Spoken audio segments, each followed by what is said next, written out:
ഹരേ കൃഷ്ണ. എല്ലാവർക്കും ദണ്ഡവത് പ്രണാമം. ഹരേ കൃഷ്ണ. നമ്മുടെ വിരാട് രൂപത്തില് ഓരോ ആഗ്രഹത്തിനനുസരിച്ച്, വിരാട് രൂപത്തിന്റെ ആഗ്രഹത്തിനനുസരിച്ച് ജ്ഞാനേന്ദ്രിയങ്ങളും അതുപോലെ കർമ്മേന്ദ്രിയങ്ങളും സൃഷ്ടിക്കപ്പെടാൻ പോവുകയാണ്. ആ ഭാഗമാണ് നമ്മൾ കാണുന്നത്. അപ്പൊ ഇവിടെ പറഞ്ഞിരിക്കുന്നത് താലു രണ്ടാമത്തെ ശ്ലോകത്തില് ജീവശക്തി ആദ്യം എന്ത് വരുന്നു? വിരാട് പുരുഷന് ആഗ്രഹം വരികയാണ്, വിശപ്പും ദാഹവും. ആദ്യം വിശപ്പും ദാഹവും വന്നു കഴിഞ്ഞാൽ നമ്മൾ എന്ത് ചെയ്യണം? നമുക്ക് വായ വേണം, അല്ലെ?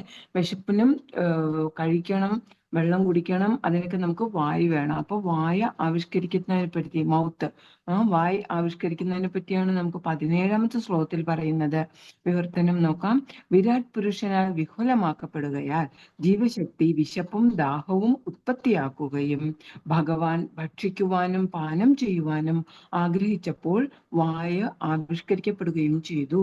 നമ്മൾ കഴിഞ്ഞ ദിവസം പറഞ്ഞിരുന്നു, വിരാട് രൂപം എന്ന് പറയുന്നത് സാങ്കല്പികമായിട്ടുള്ളതാണ് എന്ന് പറഞ്ഞിരുന്നു. പക്ഷെ ഭഗവാൻ എന്ന് പറയുന്നത് സാങ്കല്പികമല്ല. അതുപോലെ തന്നെ ജ്ഞാനേന്ദ്രിയങ്ങളും കർമ്മേന്ദ്രിയങ്ങളും ഒന്നും തന്നെ സാങ്കല്പികമല്ല. പക്ഷെ നമുക്കിവിടെ മനസ്സിലാക്കാൻ വേണ്ടിയിട്ട് വിരാട് രൂപത്തിന്റെ വർണ്ണനയിലാണ് അത് പറഞ്ഞു തരുന്നത്. നമ്മൾ അതുപോലെ തന്നെ കഴിഞ്ഞ ദിവസം അധിദൈവം, അധ്യാത്മം, അതിഭൗതികം അതേക്കുറിച്ചും പറഞ്ഞിരുന്നു. അതിവിടെ നമുക്ക് 18ാമത്തെ ശ്ലോകത്തിന്റെ ഭാവാർത്ഥത്തിൽ നമുക്ക് പറഞ്ഞു തരുന്നുണ്ട്. അതിഭൂതം എന്നുള്ളതും അതിദൈവം എന്നുള്ളതും അധ്യാത്മം എന്നുള്ളതും പറഞ്ഞു തരുന്നുണ്ട്. അത് കഴിഞ്ഞ ദിവസം ഉണ്ടായിരുന്ന ശ്ലോകങ്ങളിൽ പറഞ്ഞതാണ്. അപ്പൊ ഈ 3 അവിടെ മെയിൻ ആയിട്ടുള്ളത്. ഈ 3 അതിദൈവം എന്ന് പറയുമ്പോൾ എന്താണ്? നിയന്ത്രക ദേവൻ എന്നാണ് പറഞ്ഞത്, അല്ലെ? ഇതെല്ലാം നമ്മുടെ ഈ ഒരു ജ്ഞാനേന്ദ്രിയങ്ങള്, കർമ്മേന്ദ്രിയങ്ങള്, ഇതിനെ ഓരോ ഇന്ദ്രിയത്തിനെയും നിയന്ത്രിക്കാൻ വേണ്ടി എന്തുണ്ട്? ഒരു ദേവതയുണ്ട്. ആ ദേവതയാണ് അധിദൈവം എന്ന് പറയുന്നത്. അപ്പൊ ഇവിടെ 18ാമത്തെ ശ്ലോകം രണ്ടും ചേർത്താണ് പറയാൻ പോകുന്നത്.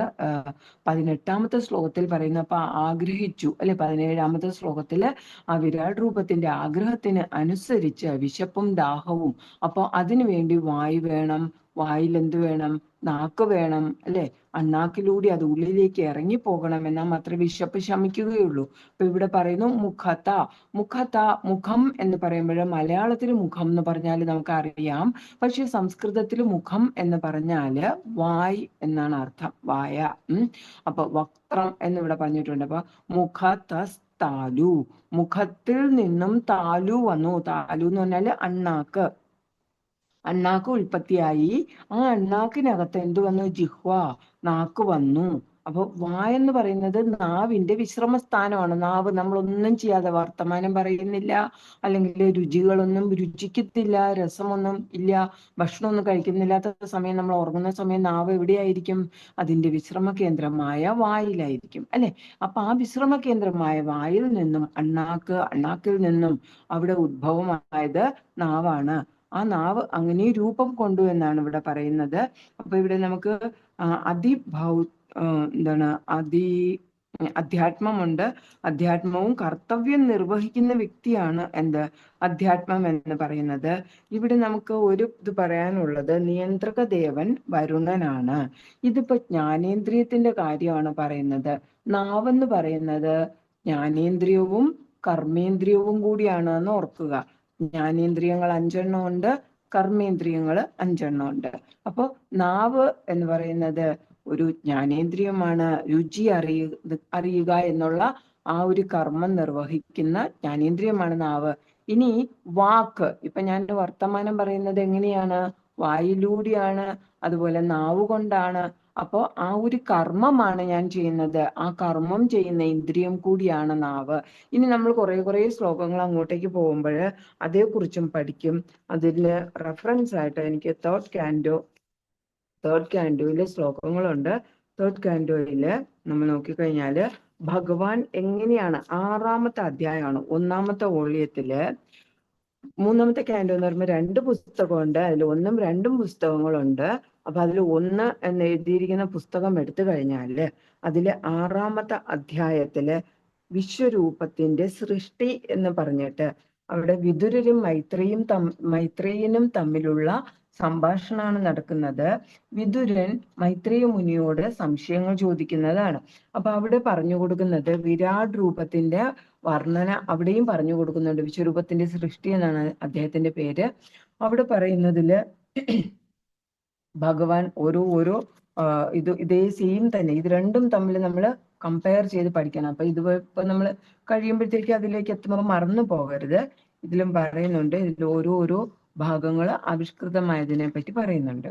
അതില് വാക്കിൻ്റെത് അഗ്നിദേവനാണ്. അപ്പൊ നമ്മൾ രുചിയുടെ ആരാണെന്ന് പറഞ്ഞു, വരുണദേവനാണെന്ന് നമുക്കിവിടെ ഭാവാർത്ഥത്തിൽ പറഞ്ഞു തന്നിട്ടുണ്ട്. അതുപോലെ തന്നെ വാക്കിൻ്റെത് അഗ്നിദേവനാണ്. അതിന്റെ ശ്ലോകം പറഞ്ഞിരിക്കുന്നത്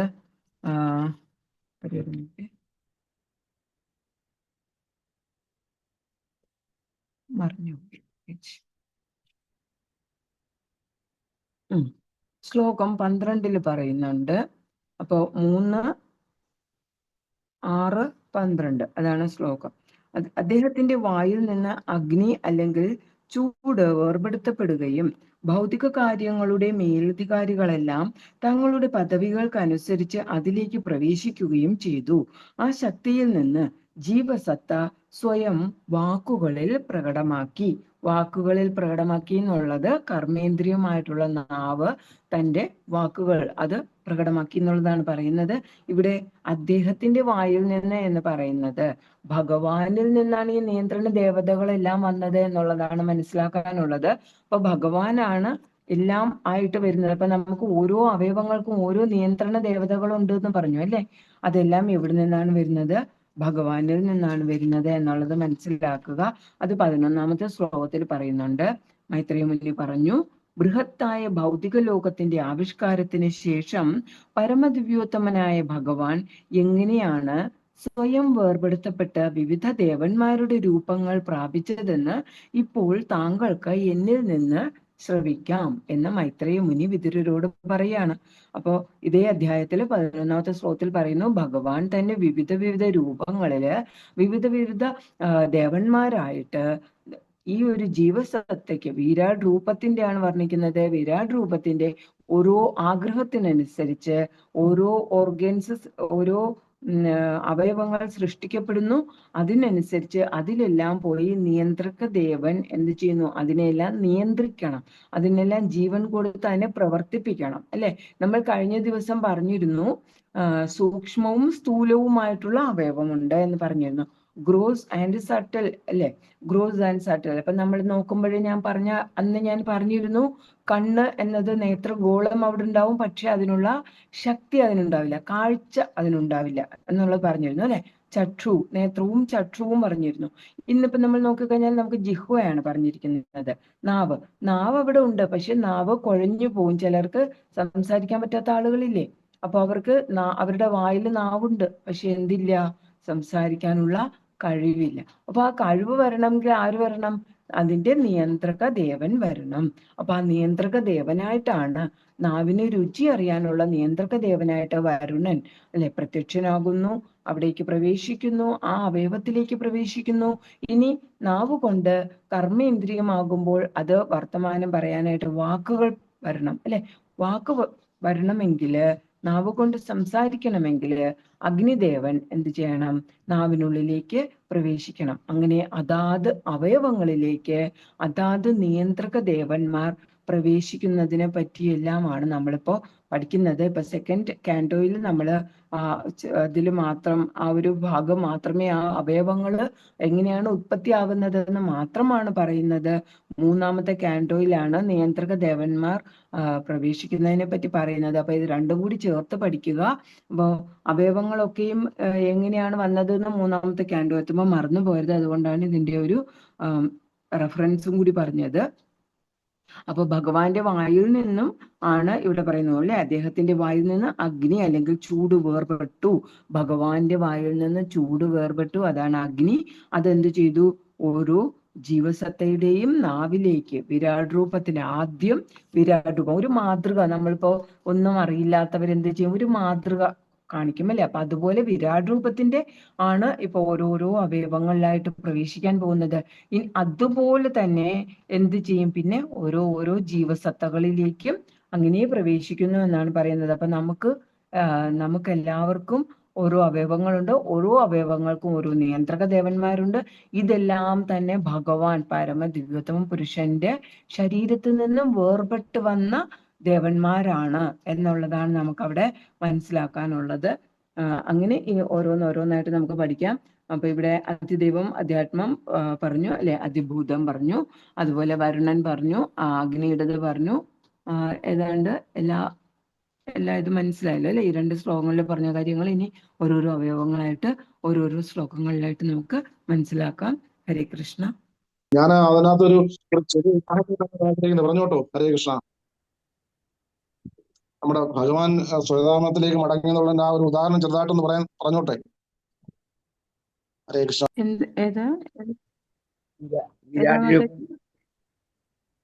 വിരാട് രൂപം എന്നൂടെ പറയുമോ? വിരാട് രൂപം മീൻസ് ഇപ്പം നമ്മൾ ഇന്ന് പറഞ്ഞ കണ്ടന്റ് ആണോ മാതാജി? മീനിങ് അത് വിരാട് രൂപം വിശ്വരൂപം വ്യത്യാസം ഉണ്ടെന്ന് പറഞ്ഞില്ലേ ഇന്നലെ? വിരാട് രൂപം മാത്രം എന്താണെന്ന്. വിരാട് രൂപം എന്ന് പറയുന്നത് കൽപ്പനയാണ് മാതാജി. നമ്മൾ അങ്ങനെ ഒന്നില്ല. ഇപ്പം നമ്മൾ പറയുമ്പം പുരുഷാവതാരങ്ങൾ, ഇപ്പൊ വൈകുണ്ഠത്തിൽ മഹാവിഷ്ണു ഉണ്ട് എന്ന് പറയുന്നു. പിന്നെ ഭഗവാൻ കൃഷ്ണൻ ഗോലോക വൃന്ദാവനത്തിലുണ്ട് എന്ന് പറയുന്നുണ്ട് അല്ലെ? അതുപോലെ വിരാട് രൂപം അങ്ങനെ ഒരു പ്രത്യേക സ്ഥലത്ത് ഉണ്ട് എന്ന് നമുക്ക് പറയാൻ പറ്റില്ല. കാരണം അത് ഒരു കൽപ്പന മാത്രമാണ്. മനസ്സിലായോ? ഇപ്പൊ ഒരു ഇന്ത്യയുടെ ഭൂപടം എടുത്ത് വെച്ചു എന്ന് വിചാരിക്കുക. ഒരു ചെറിയ കുട്ടിക്ക്, LKG കുട്ടിക്ക് പഠിപ്പിച്ചു കൊടുക്കുകയാണ്. അപ്പൊ കുട്ടിക്ക് ഒരു 28 സംസ്ഥാനമുണ്ട് നമ്മുടെ നാട്ടിൽ എന്ന് പറഞ്ഞു കൊടുത്താൽ കുഞ്ഞിന് മനസ്സിലാവില്ല. അപ്പൊ കുഞ്ഞിന് കളിക്കോപ്പുകൾ ഇഷ്ടമാണ് എന്ന് വിചാരിക്കുക. അപ്പൊ കുട്ടികൾക്ക് കാർ ഇഷ്ടമാണ്, ടോയ് ഇഷ്ടമാണ്, കുഞ്ഞു പാവക്കുട്ടികളൊക്കെ ഇഷ്ടമാണ്. അപ്പൊ പലതരത്തിലുള്ള പാവക്കുട്ടികള് അങ്ങനെ എടുത്തിട്ട് ഇപ്പം ക്യാരറ്റ് ഷേപ്പില് കുട്ടികൾക്ക് കളിക്കാൻ കൊടുക്കും അല്ലെ, മാങ്ങ കൊടുക്കും. ഇതൊക്കെ എടുത്തു വെച്ചിട്ട് ഇപ്പം പാവയ്ക്ക എടുത്തു വെച്ചു എന്ന് വിചാരിക്കുക. പാവയ്ക്ക എടുത്തു വെച്ചിട്ട് ഒരു സംസ്ഥാനം മഹാരാഷ്ട്ര, അവിടെ പാവയ്ക്ക ഇങ്ങനെ കുഞ്ഞു കുഞ്ഞു പാവയ്ക്കകൾ നിരത്തി വെച്ചു. അത് ഫുൾ മഹാരാഷ്ട്ര. ഇനി കേരളത്തിൽ കുറച്ച് ക്യാരറ്റുകൾ നിരത്തി വെച്ചു. അങ്ങനെ ആ 28 സംസ്ഥാനങ്ങളിലും ഓരോ ഇതെടുത്ത് വെച്ചു എന്ന് വിചാരിക്കുക. അതെടുത്ത് വെച്ചിട്ട് പറയാണ് ഇതാണ് കേരളം. അപ്പൊ കുട്ടിക്ക് കേരളം എന്നറിയില്ല. അപ്പൊ കുട്ടിക്ക് പിന്നെ ഓർമ്മിക്കാൻ വേണ്ടിയിട്ട് പറഞ്ഞു കൊടുക്കുകയാണ്, ക്യാരറ്റ് വെച്ചില്ലേ അതല്ലേ കേരളം. അപ്പൊ കുട്ടിക്ക് പെട്ടെന്ന് അതിന്റെ മനസ്സിൽ ഓർമ്മ വരും, ക്യാരറ്റ് വെച്ചിരുന്ന പാട്ട് ഇങ്ങനെ ഇരുന്നു, ആ ഒരു രൂപം അതിന് ഓർമ്മ വരും. അപ്പൊ ക്യാരറ്റ് കുട്ടിക്ക് അറിയാം. അപ്പൊ കുട്ടി കേരളം എന്നുള്ളത് അതിലൂടെ പഠിച്ചു വരികയാണ്. അതുപോലെയാണ് നമ്മുടെ ഈ പ്രപഞ്ചത്തിലുള്ള ഓരോ മരങ്ങളായാലും പിന്നെ പുഴകളായാലും അതുപോലെ ഗിരിശൃംഖങ്ങൾ, നമ്മുടെ പർവ്വതങ്ങള്, ഇതൊക്കെയും ഭഗവാന്റെ രൂപത്തിലാണ്, ഭഗവാന്റെ അവയവമാണ് എന്നുള്ളത് സങ്കല്പിക്കുന്നു. അതാണ് വിരാട് പുരുഷൻ എന്ന് പറയുന്നത്. ഹരേ കൃഷ്ണ. ജയ കുഞ്ച ബിഹാരി ജയ രാധാ മാധവ ജയ കുഞ്ച ബിഹാരി ജയ ഗോപി ജനവല്ലഭ ജയ ഗിരിവരധാരി ജയ ഗോപി ജനവല്ലഭ ജയ ഗിരിവരധാരി യശോദനന്ദന വ്രജജനരഞ്ജന യമുനാതീര വനചാരി ജയ കുഞ്ച ബിഹാരി ജയ രാധാ മാധവ ജയ കുഞ്ച ബിഹാരി ഹരേ കൃഷ്ണ കൃഷ്ണ കൃഷ്ണ ഹരേ ഹരേ ഹരേ രാമ രാമ രാമ ഹരേ ഹരേ ഹരേ കൃഷ്ണ കൃഷ്ണ കൃഷ്ണ ഹരേ ഹരേ ഹരേ രാമ ഹരേ രാമ രാമ രാമ ഹരേ ഹരേ. ഹരേ കൃഷ്ണ മാതാജി, ദണ്ഡോത്രണം. കൃഷ്ണ അജ്ഞാനതിമിരാന്തസ്യ ജ്ഞാനാഞ്ജനശലാകയാ ചക്ഷുരുന്മീലിതം യേന തസ്മൈ ശ്രീഗുരവേ നമഃ. ശ്രീചൈതന്യമനോഭീഷ്ടം സ്ഥാപിതം യേന ഭൂതലേ സ്വയം രൂപകഥാ മഹ്യം ദദാതി സ്വപദാന്തികം. വന്ദേഹം ശ്രീഗുരോ ശ്രീയുതാപദകമലം ശ്രീഗുരോൻ വൈഷ്ണവാംശ്ച ശ്രീരൂപം സാഗ്രജാതം സഹഗണ രഘുനാഥാൻവിതം തം സജീവം സാദ്വൈതം സാവധൂതം പരിജനസഹിതം കൃഷ്ണ ചൈതന്യദേവം ശ്രീരാധാകൃഷ്ണപാദാൻ സഹഗണ ലളിതാ ശ്രീവിശാഖാന്വിതാംശ്ച പഞ്ചതത്വാത്മകം കൃഷ്ണം ഭക്തരൂപസ്വരൂപകം ഭക്താവതാരം ഭക്താഖ്യം നമാമി ഭക്തശക്തികം. ഹേ കൃഷ്ണ കരുണാ സിന്ധോ ദീനബന്ധോ ജഗത്പതേ ഗോപേശ ഗോപിക കാന്ത രാധാകാന്ത നമോസ്തുതേ. തപ്തകാഞ്ചന ഗൗരാംഗീ രാധേ വൃന്ദാവനേശ്വരി വൃഷഭാനുസുതേ ദേവി പ്രണമാമി ഹരിപ്രിയേ. കൃഷ്ണായ വാസുദേവായ ദേവകീ നന്ദനായ ച നന്ദഗോപകുമാരായ ഗോവിന്ദായ നമോ നമഃ. മൂകം കരോതി വാചാലം ഭംഗും ലംഘയതേ ഗിരിം യത്കൃപാതമഹം വന്ദേ ശ്രീഗുരും ദീനതാരിണം പരമാനന്ദമാധവം ശ്രീചൈതന്യമീശ്വരം.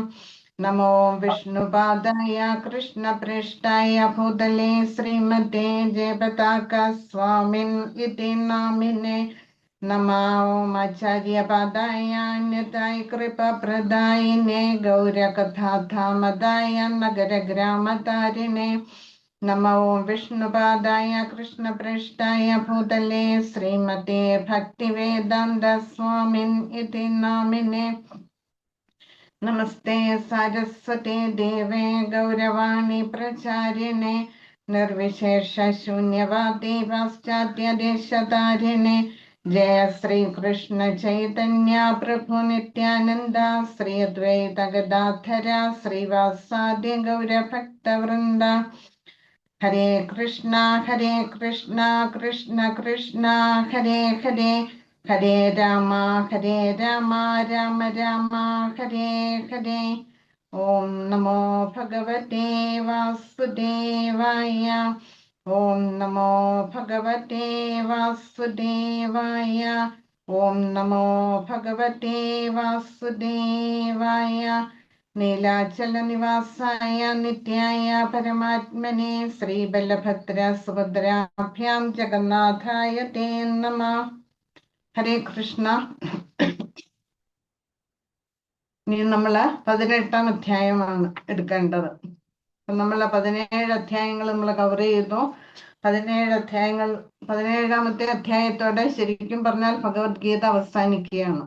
അപ്പൊ 18-ാമത്തെ അധ്യായത്തിലെ ഭഗവാൻ ഇത്രയും ഈ 17 അധ്യായങ്ങളിൽ എന്തൊക്കെയാണോ പറഞ്ഞിരിക്കുന്നത് അത് ഒന്ന് ചുരുക്കി പറഞ്ഞത് ഉപസംഹരിക്കുകയാണ് 18-ാം അധ്യായത്തില് ഭഗവാൻ ചെയ്യുന്നത്. നമ്മളെ പരീക്ഷയ്ക്കൊക്കെ ഒന്നുകൂടി റിവൈസ് ചെയ്ത് നോക്കുന്ന മാതിരി ഭഗവാൻ 18-ാം അധ്യായത്തിൽ ഒരു റിവിഷൻ നടത്തുകയാണ് ചെയ്യുന്നത്. നമ്മൾ 1-ാമത്തെ അധ്യായത്തിൽ കണ്ടു യുദ്ധക്കളത്തിൽ ആരൊക്കെയാണ് യുദ്ധം ചെയ്യാൻ വന്നിരിക്കുന്നത്. അവരുടെ കയ്യിലുള്ള ശംഖനാദത്തെ കുറിച്ച് വർണ്ണിച്ചു. ഇല്ല, ഓരോരുത്തരുടെ ശംഖിന്റെ പേരുകൾ എടുത്തെടുത്ത് ഭഗവാൻ പറഞ്ഞു കൊടുക്കുന്നു. അതുപോലെ തന്നെ ആരൊക്കെയാണ് യുദ്ധം ചെയ്യാൻ തയ്യാറായി വന്ന് നിൽക്കുന്നത് എന്ന് അർജുനനെ കാണിച്ചു കൊടുത്തു.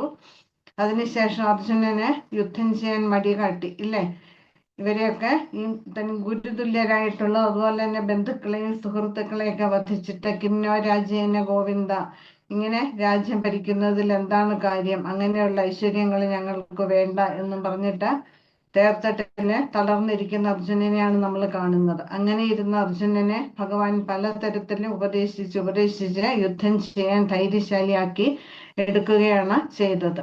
അപ്പൊ 2-ാമത്തെ അധ്യായത്തിൽ ആത്മാവിനെ കുറിച്ചും ശരീരത്തെ കുറിച്ചും ഒക്കെ നമ്മൾ പഠിച്ച് മനസ്സിലാക്കി. സാഖ്യയോഗത്തെ കുറിച്ച് മനസ്സിലാക്കി. അതുപോലെ തന്നെ സ്ഥിതപ്രജ്ഞനെ കുറിച്ച് ഭഗവാൻ പറഞ്ഞു കൊടുക്കുന്നുണ്ട്. എങ്ങനെയാണ് ആത്മാവ് ഒരു ശരീരം വിട്ട് അടുത്ത ശരീരം സ്വീകരിക്കുന്നത്, എങ്ങനെയാണ്, അതിന് കാരണം എന്താണ് എന്നൊക്കെ ഭഗവാൻ അർജുനനെ പറഞ്ഞ് മനസ്സിലാക്കുന്നുണ്ട്. അതുപോലെ തന്നെ ആധ്യാത്മിക ഗുരുവിന്റെ പ്രാധാന്യം എന്താണ്, ഒരു ജീവാത്മാവിന്റെ ആ ജീവിതത്തിൽ എത്രമാത്രം പ്രാധാന്യമുണ്ട് ആധ്യാത്മിക ഗുരുവിനെ എന്ന് ഭഗവാൻ പറഞ്ഞു തരുന്നുണ്ട്. നമുക്ക് അർജുനൻ കൂടി നമ്മളെയും ഉദ്ബോധിപ്പിക്കുകയാണ് ചെയ്യുന്നത്. അതും എങ്ങനെയുള്ള ആധ്യാത്മിക ഗുരുവിനെ സ്വീകരിക്കണം, പരമ്പരയിൽപ്പെട്ട ആധ്യാത്മിക ഗുരുക്കന്മാരെ സ്വീകരിക്കണം എന്നും ഭഗവാൻ പറഞ്ഞു തന്നു. 4 പരമ്പരകളെ കുറിച്ച് മനസ്സിലാക്കി. അതുപോലെ തന്നെ നമ്മൾ എന്തുകൊണ്ടാണ് ഈ ഭൗതികതയിൽ എങ്ങനെ നമ്മൾ പെട്ടുപോയി, എങ്ങനെയാണ് നമുക്ക് ഓരോ ശരീരം സ്വീകരിക്കേണ്ടി വരുന്നത്, ഒരു ശരീരം സ്വീകരിച്ചു അത് വിട്ട് അടുത്ത ശരീരത്തിലേക്ക്, ഇങ്ങനെ നമ്മുടെ നിരന്തരമായിട്ടുള്ള ജനന മരണമാകുന്ന യാത്രയെ കുറിച്ച് ഭഗവാൻ പറഞ്ഞു തരുന്നുണ്ട്. ആ യാത്രയ്ക്ക് എങ്ങനെ വിരാമം ഇടാം, എങ്ങനെ നമുക്ക് ഭഗവത് പ്രാപ്തി കൈവരിക്കാം എന്നൊക്കെ ഭഗവാൻ പലതരത്തിലും പറയുന്നുണ്ട്. അപ്പൊ ആദ്യമേ നമ്മൾ കർമ്മയോഗത്തെ കുറിച്ച്, പിന്നെ ജ്ഞാനയോഗത്തെ കുറിച്ച്, പിന്നീട് ഭക്തിയോഗത്തെ കുറിച്ച് മനസ്സിലാക്കി. ഓരോ അധ്യായത്തിലും ഭഗവാൻ പറയുന്നുണ്ട് ഭക്തിയുടെ സേവനമാണ് എനിക്ക് എന്നെ പ്രാപിക്കാൻ ഏറ്റവും എളുപ്പമുള്ള മാർഗം, അതാണ് എനിക്കിഷ്ടം എന്ന് ഭഗവാൻ ഓരോ അധ്യായത്തിലും നമ്മളോട് പറയുന്നുണ്ട്. ഭഗവാനെ പ്രാപിക്കാന് പല വഴികളുണ്ട്. എന്നിരുന്നാലും ഏറ്റവും എളുപ്പമായിട്ടുള്ളതും, അതായത് പ്രത്യക്ഷാവഗമം ധർമ്മ്യം സുസുഖം കർത്തും അവ്യയമാണ് ഭക്തിയുടെ സേവന മാർഗം. അത് രാജവിദ്യയാണ്, അത് ഗുഹ്യമായിട്ടുള്ള അല്ലെങ്കിൽ നിഗൂഢ ജ്ഞാനമാണ് എന്നും ഭഗവാൻ പറയുന്നുണ്ട്. ഭക്തിയുടെ സേവനത്തിന്റെ മഹത്വത്തെ കുറിച്ച് പറയുന്നുണ്ട്. അതുപോലെ 12-ാം അധ്യായത്തില് 12 മുതൽ 20 വരെയുള്ള ശ്ലോകങ്ങളില് എങ്ങനെയുള്ള ഭക്തനെയാണ് ഭഗവാൻ ഇഷ്ടം, അല്ലെങ്കിൽ ഒരു ഭക്തൻ എങ്ങനെയായിരിക്കണം എന്ന് ഭഗവാൻ പറഞ്ഞു തരുന്നുണ്ട്. ഇല്ല, പിന്നീട് നമ്മൾ ത്രിഗുണങ്ങളെ കുറിച്ച് മനസ്സിലാക്കി. എങ്ങനെയാണ് ത്രിഗുണങ്ങളിൽ നിന്ന് പുറത്തു കിടക്കുക. നമ്മളൊക്കെ ഈ ഭൗതിക ലോകത്തില് നമ്മളുടെ പൂർവകർമ്മ വാസനകൾ കൊണ്ട് ആ പൂർത്തീകരിക്കാതെ പോയ ആ ആഗ്രഹങ്ങൾ പൂർത്തിയാക്കാൻ വേണ്ടിയാണ് ഭഗവാൻ നമുക്ക് ശരീരം തന്ന് നമ്മളെ ഇങ്ങോട്ടേക്ക് വിട്ടിരിക്കുന്നത്. അപ്പൊ ഇതിൽ നിന്ന് നമുക്ക് എങ്ങനെ പുറത്തു കടക്കാം എന്നും ഭഗവാൻ നമ്മളെ ഉപദേശിക്കുന്നുണ്ട്. അതുപോലെ തന്നെ നമ്മൾ 15-ാം അധ്യായത്തിൽ കണ്ടു, നമ്മളുടെ ഭൗതിക ആസക്തിയാണ് ഒരു വലിയ വൃക്ഷമായിട്ട് രൂപാന്തരം പ്രാപിച്ചിരിക്കുന്നത്. ആ ആസക്തിയാകുന്ന വൃക്ഷത്തെ എങ്ങനെ വെട്ടി നശിപ്പിക്കാം, അത് എങ്ങനെ വിരക്തി കൈവരിക്കാം, എങ്ങനെ ഭക്തി ആ ലതാ ബീജത്തെ എങ്ങനെ വളർത്തിയെടുക്കാം എന്നൊക്കെ നമ്മൾ മനസ്സിലാക്കി. പിന്നീട് ദൈവിക ഗുണത്തെയും ആസുര ഗുണത്തെയും കുറിച്ച് പറയുന്നുണ്ട്. ഇത് രണ്ടും എല്ലാവരിലും ഉണ്ട്. പക്ഷെ നമ്മുടെ ഉള്ളിലുള്ള ആസുരീയ സ്വഭാവത്തെ എങ്ങനെ നമുക്ക് ഇല്ലായ്മ ചെയ്ത് നമുക്ക് ദൈവിക ഗുണത്തെ എങ്ങനെ കൈവരിക്കാൻ സാധിക്കും എന്ന് നമ്മൾ കണ്ടു. ഭക്തിയുടെ സേവനത്തിന്റെ മഹത്വത്തെ കുറിച്ച് ഭഗവാൻ പറയുന്നുണ്ട്. അതുപോലെ തന്നെ ഭഗവത് ജ്ഞാനത്തെ കുറിച്ച് ഭഗവാൻ പറയുന്നുണ്ട്.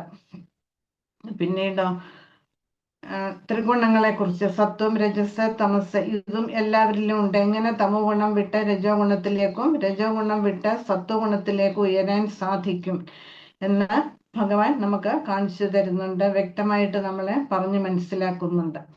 അതുപോലെ സത്വഗുണത്തിലെത്തിയെങ്കിൽ മാത്രമേ അവിടെ നിന്നും ശുദ്ധ സത്വത്തിലേക്ക് കടക്കണം, എങ്കിൽ മാത്രമേ നമുക്ക് ഭഗവത് പ്രാപ്തി അല്ലെങ്കിൽ നമ്മുടെ ലക്ഷ്യം പൂർത്തീകരിക്കാന് നമുക്ക് സാധിക്കുകയുള്ളൂ. അതുപോലെ തന്നെ ഒരു വൈഷ്ണവിന്റെ ഗുണങ്ങളെ കുറിച്ച് പറയുന്നുണ്ട്. ഭഗവാൻ വ്യക്തമായിട്ട് പറഞ്ഞ് മനസ്സിലാക്കുന്നുണ്ട്. അതുപോലെ തന്നെ കാമക്രോധ ലോഭമോഹങ്ങളെ, മതമാത്സര്യം, ഇവയെ എങ്ങനെ ഇല്ലാതാക്കാൻ സാധിക്കും, ഇവ കൊണ്ടുള്ള ദോഷങ്ങൾ എന്തെല്ലാമാണ്. ക്രോധാത് ഭവതി സമോഹ, സമോഹാത് സ്മൃതിഭ്രംശ, സ്മൃതിഭ്രംശ ബുദ്ധിനാശാൽ, ബുദ്ധിനാശാൽ വിനശ്യതി. എങ്ങനെ ക്രോധത്തെ മറികടക്കാൻ സാധിക്കും. അതുപോലെ തന്നെ ഭക്തന്മാരുടെ സംഘത്തിന്റെ പ്രാധാന്യം എന്താണ്, ഭക്തന്മാരുടെ അസോസിയേഷന്റെ പ്രാധാന്യത്തെ കുറിച്ചും ഭഗവാൻ പറഞ്ഞു തരുന്നുണ്ട്. പിന്നീട് നമ്മള് തപസ്സിനെ കുറിച്ച്, ഓസ്ട്രിറ്റി ഇല്ലേ, ത്യാഗത്തെ കുറിച്ചിട്ട്, പിന്നെ സന്യാസം, ഇതിനെ കുറിച്ചൊക്കെ നമ്മൾ യജ്ഞം, തപസ്, ദാനം, ഓസ്ട്രിറ്റി, ഇതിനെയൊക്കെ കുറിച്ച് നമ്മൾ ത്രിഗുണങ്ങളെ അടിസ്ഥാനമാക്കി നമ്മൾ മനസ്സിലാക്കി. എപ്പോഴും നമ്മൾ സാത്വികമായിട്ടുള്ള തലത്തിൽ സ്ഥിതി ചെയ്യണം. എങ്കിൽ മാത്രമേ നമുക്ക് ഭക്തിയുടെ സേവന പാതയിൽ മുന്നോട്ട് പോകാൻ സാധിക്കുള്ളൂ എന്ന് നമ്മൾ കണ്ടു. അതുപോലെ തന്നെ നമ്മൾ കഴിഞ്ഞ അധ്യായത്തിൽ നമ്മൾ എന്ത് പ്രവൃത്തി ചെയ്താലും ഭഗവാന് വേണ്ടി, ഭഗവാന്റെ സന്തുഷ്ടിക്ക് വേണ്ടി പ്രവർത്തിക്കുക എന്നും നമ്മൾ കണ്ടു ഇല്ലേ? എന്ത് ചെയ്യുമ്പോഴും ഓം തത് സത് അല്ലെങ്കിൽ ഓം നമോ ഭഗവതേ വാസുദേവായ, കൃഷ്ണ കൃഷ്ണ അല്ലെങ്കിൽ ശ്രീ വിഷ്ണു അല്ലെങ്കിൽ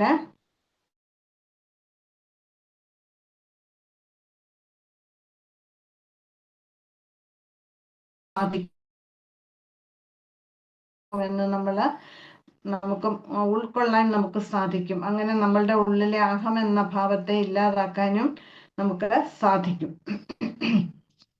ഇത്രയും കാര്യങ്ങൾ വളരെ വിശദമായിട്ട് തന്നെ ഇനിയുമുണ്ട്. ഞാനത് ചുരുക്കി പറഞ്ഞു എന്നേ ഉള്ളൂ. നമുക്ക് ഒരു ജീവാത്മാവ് അറിഞ്ഞിരിക്കേണ്ട എല്ലാ കാര്യങ്ങളും ഭഗവാൻ അർജുനന് പറഞ്ഞു കൊടുക്കുന്നുണ്ട്. ഇത് അർജുനനിൽ കൂടി ഈ വരും തലമുറകൾക്കായിട്ടുള്ള ഉപദേശമാണ് ഇത്. അതിനു വേണ്ടിയിട്ടാണ് ഭഗവാൻ യുദ്ധക്കളം തന്നെ, ആ കുരുക്ഷേത്ര യുദ്ധക്കളം ഒരു വേദിയായിട്ട് തിരഞ്ഞെടുത്ത് അർജുനനിൽ കൂടി നമ്മളെ പോലുള്ള പതിതാത്മാക്കൾക്കായിട്ട് ഭഗവത്ഗീത ഉപദേശിച്ചത്. നമ്മളത് മനസ്സിലാക്കിയെടുത്ത് നമ്മളുടെ ജീവിതത്തിൽ അത് പകർത്താൻ നമ്മൾ പരിശ്രമിക്കണം. അങ്ങനെയാണെങ്കിൽ നമുക്ക് ഈ ജന്മം സഫലമാക്കാൻ നമുക്ക് സാധിക്കും. ഭഗവത്ഗീത വെറും ഒരു ബുക്കല്ല, ഇത് ശാസ്ത്രമാണ്. ഇതിൽ ഇല്ലാത്തതൊന്നുമില്ല.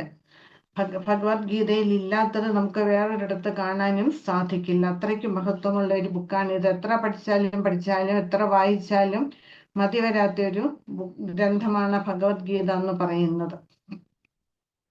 ഈ ഭഗവത്ഗീതയിൽ നിന്നാണ് ഭാഗവതം ആരംഭിക്കുന്നത്, ഭാഗവതം അവസാനിക്കുന്നത്. നാമസങ്കീർത്തനം യസ്യ സർവപാപ പ്രണാശനം പ്രണാമോ ദുഃഖശമനം തം നമാമി ഹരിംപദം. അവിടെ നിന്നാണ് ചൈതന്യ ചരിതാമൃതം ആരംഭിക്കുന്നത്. നാമസങ്കീർത്തനത്തിന്റെ മഹത്വം, നാമസങ്കീർത്തനത്തെ കുറിച്ചിട്ടാണ് മഹാപ്രഭു നമ്മളെ പഠിപ്പിക്കുന്നത്. അപ്പൊ ഈ 3 ഗ്രന്ഥങ്ങൾ നമ്മളുടെ ജീവിതത്തിൽ നമ്മളിത് സ്വന്തമാക്കുകയാണെങ്കിൽ, സ്വന്തമാക്കുക എന്ന് വെച്ചാൽ കയ്യിൽ വെച്ചുകൊണ്ടിരിക്കാനല്ല, നമ്മളിത് വായിക്കുകയും മനസ്സിലാക്കുകയും ചെയ്താൽ, നമുക്ക് അത് പ്രാവർത്തികമാക്കുകയും ചെയ്താൽ നമുക്ക് തീർച്ചയായിട്ടും നമുക്ക് ഈ ഭവസാഗരം കടക്കാനും മറികടക്കാനും നമുക്ക് തീർച്ചയായിട്ടും ഇത് നമ്മെ സഹായിക്കും. നമ്മളെ 17-ാം അധ്യായം കണ്ടു. 3 തരത്തിലുള്ള ദാനങ്ങള്, അതുപോലെ തന്നെ തപശ്ചര്യകള്, യജ്ഞം, തപസ്, ഇതിനെ കുറിച്ചൊക്കെ നമ്മൾ കഴിഞ്ഞ അധ്യായത്തില് നമ്മൾ മനസ്സിലാക്കി. നമ്മൾ എന്ത് പ്രവൃത്തി ചെയ്യുമ്പോഴും ഭഗവാന്റെ സന്തുഷ്ടിക്ക് വേണ്ടി അല്ലെങ്കിൽ ഭഗവാനെ മുൻനിർത്തി ചെയ്യുക എന്ന് നമ്മൾ കണ്ടു. നമ്മൾ ഈ ലോകത്തിൽ എന്താണ് അന്വേഷിക്കുന്നത്? ഓരോ ജീവാത്മാവും ആനന്ദം അന്വേഷിക്കുകയാണ്. ആനന്ദമയ അഭ്യാസാത്, അതാണ് ജീവാത്മാവിന്റെ സ്വഭാവം എന്ന് പറയുന്നത്. പക്ഷെ നമ്മൾ എത്ര അന്വേഷിച്ചാലും നമുക്ക് വേണ്ടുന്ന ആനന്ദം, ശരിയായിട്ടുള്ള ആനന്ദം നമുക്ക് അനുഭവിക്കാൻ സാധിക്കുമോ? ഇല്ല. ജീവാത്മാക്കള് പല വഴി പോകുന്നുണ്ട് ആനന്ദം അന്വേഷിച്ചിട്ട്, പക്ഷെ അതൊന്നും നമുക്ക് തൃപ്തി തരുന്നില്ല. അപ്പൊ നമ്മളെ ഭഗവാനിൽ നിന്ന് കിട്ടുന്ന ആനന്ദം, അതാണ് നമ്മളെ സംതൃപ്തിപ്പെടുത്തുന്ന ആനന്ദം, അല്ലെങ്കിൽ യഥാർത്ഥ ആനന്ദം എന്ന് പറയുന്നത് അതീന്ദ്രിയ ആനന്ദമാണ്. അത് ജീവിതത്തിൽ ഒരിക്കലെങ്കിൽ ഒരു നിമിഷം മതി അത് നമുക്ക് അനുഭവിക്കാൻ സാധിച്ചാല് നമ്മൾ അതിന്റെ പിന്നാലെ പാഞ്ഞുകൊണ്ടേയിരിക്കും. അതാണ് ആധ്യാത്മിക ആനന്ദം എന്ന് പറയുന്നത്. മറ്റെല്ലാ ആനന്ദങ്ങളിലും വെച്ചിട്ട് നമുക്ക് ഏറ്റവും അനുഭൂതി തരുന്ന ആനന്ദമാണ് ആധ്യാത്മികമായിട്ടുള്ള ആനന്ദം, അല്ലെങ്കിൽ അതീന്ദ്രിയ ആനന്ദം എന്ന് പറയുന്നത്. ഭഗവാൻ ഭഗവത്ഗീതയിൽ എന്താ പറയുന്നത്? 9:34 പറയുന്നുണ്ട്, ഈ 18:65 പറയുന്നുണ്ട്. മന്മനാഭവ മദ്ഭക്ത മദ്യാജീമം നമസ്കുരു. അതായത് എപ്പോഴും എന്നെ ആരാധിക്കുക, എന്നെ നമസ്കരിക്കുക, എനിക്ക് വേണ്ടി പ്രവർത്തിക്കുക. അത് മാത്രമാണ് ഭഗവാൻ ആവശ്യപ്പെടുന്നത്. ഭഗവാന് വേണ്ടി പ്രവർത്തിക്കുക. അപ്പം നമുക്ക് ഭഗവാനെ മനസ്സിലാക്കാനും ഭഗവാനെ അനുഭവിക്കാനും നമുക്ക് സാധിക്കും. നമ്മളുടെ ഉള്ളിൽ എപ്പോഴും നമ്മൾ ഭഗവത് സ്മരണം നിലനിർത്തണം. നമ്മൾ ചെയ്യുന്ന എല്ലാ പ്രവൃത്തികളിലും ഭഗവാനെ മുൻനിർത്തിക്കൊണ്ട് ചെയ്യുക. അപ്പം നമുക്ക് തീർച്ചയായിട്ടും ഭഗവാനെ അനുഭവിക്കാൻ നമുക്ക് സാധിക്കും.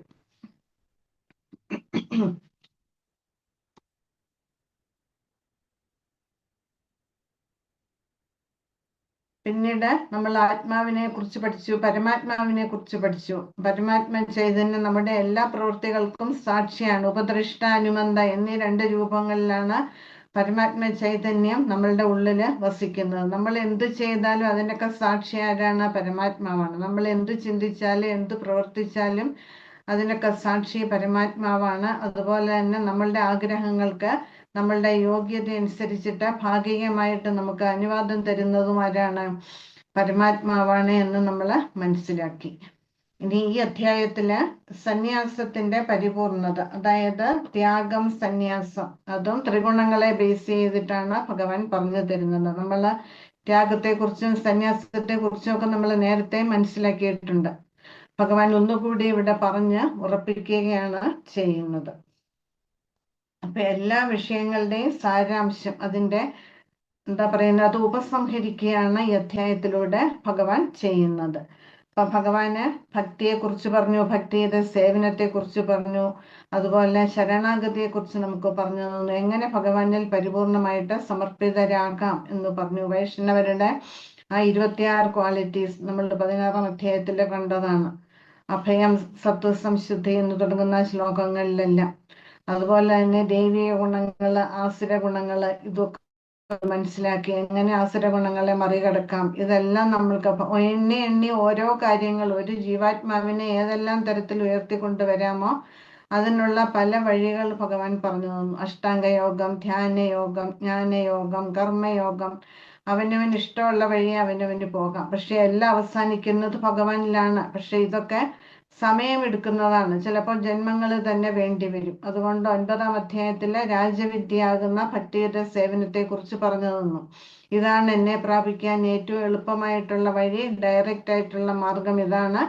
നമ്മൾ ഒരു ആധ്യാത്മിക ഗുരുവിനെ സ്വീകരിച്ച് ഗുരുവിന്റെ നിർദ്ദേശാനുസരണം നമ്മൾ പ്രവർത്തിക്കണം, ഭക്തിയുടെ സേവനത്തിൽ ഏർപ്പെടണം. എങ്കിലേ ഈ ജന്മം നമുക്ക് സഫലമാക്കാൻ നമുക്ക് തീർച്ചയായിട്ടും സാധിക്കും എന്ന് ഭഗവാൻ നമ്മളോട് പറഞ്ഞു തന്നു. ഇനി നമ്മൾ എന്താ ചെയ്യേണ്ടത്? നമ്മളുടെ ഭാഗത്തു നിന്നുള്ള പ്രവൃത്തികളാണ്. ഇനി ഭഗവാൻ പറയാനുള്ളതൊക്കെ പറഞ്ഞു, ഇനി നമ്മളുടെ ഭാഗമാണ് നമുക്ക് പൂർത്തിയാക്കാനുള്ളത്. അപ്പൊ ഈ അധ്യായത്തില് സന്യാസത്തിന്റെ പരിപൂർണത, സന്യാസത്തിന്റെ മഹത്വത്തെ കുറിച്ചിട്ടാണ് ഭഗവാന് പറയുന്നത്.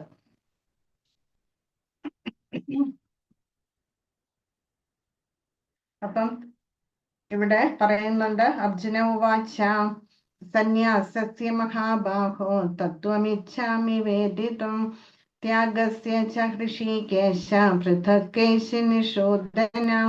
അർജുന ഉവാച, അർജുനൻ പറഞ്ഞു. എന്താ പറഞ്ഞത്? ഹേ മഹാബാഹോ, അതായത് ദീർഘമായ കൈകളുള്ളവനെ. ഭഗവാന്റെ കൈകൾ എവിടം വരെ കിടക്കും? കാൽമുട്ടിനും താഴെ വരെ കിടക്കും.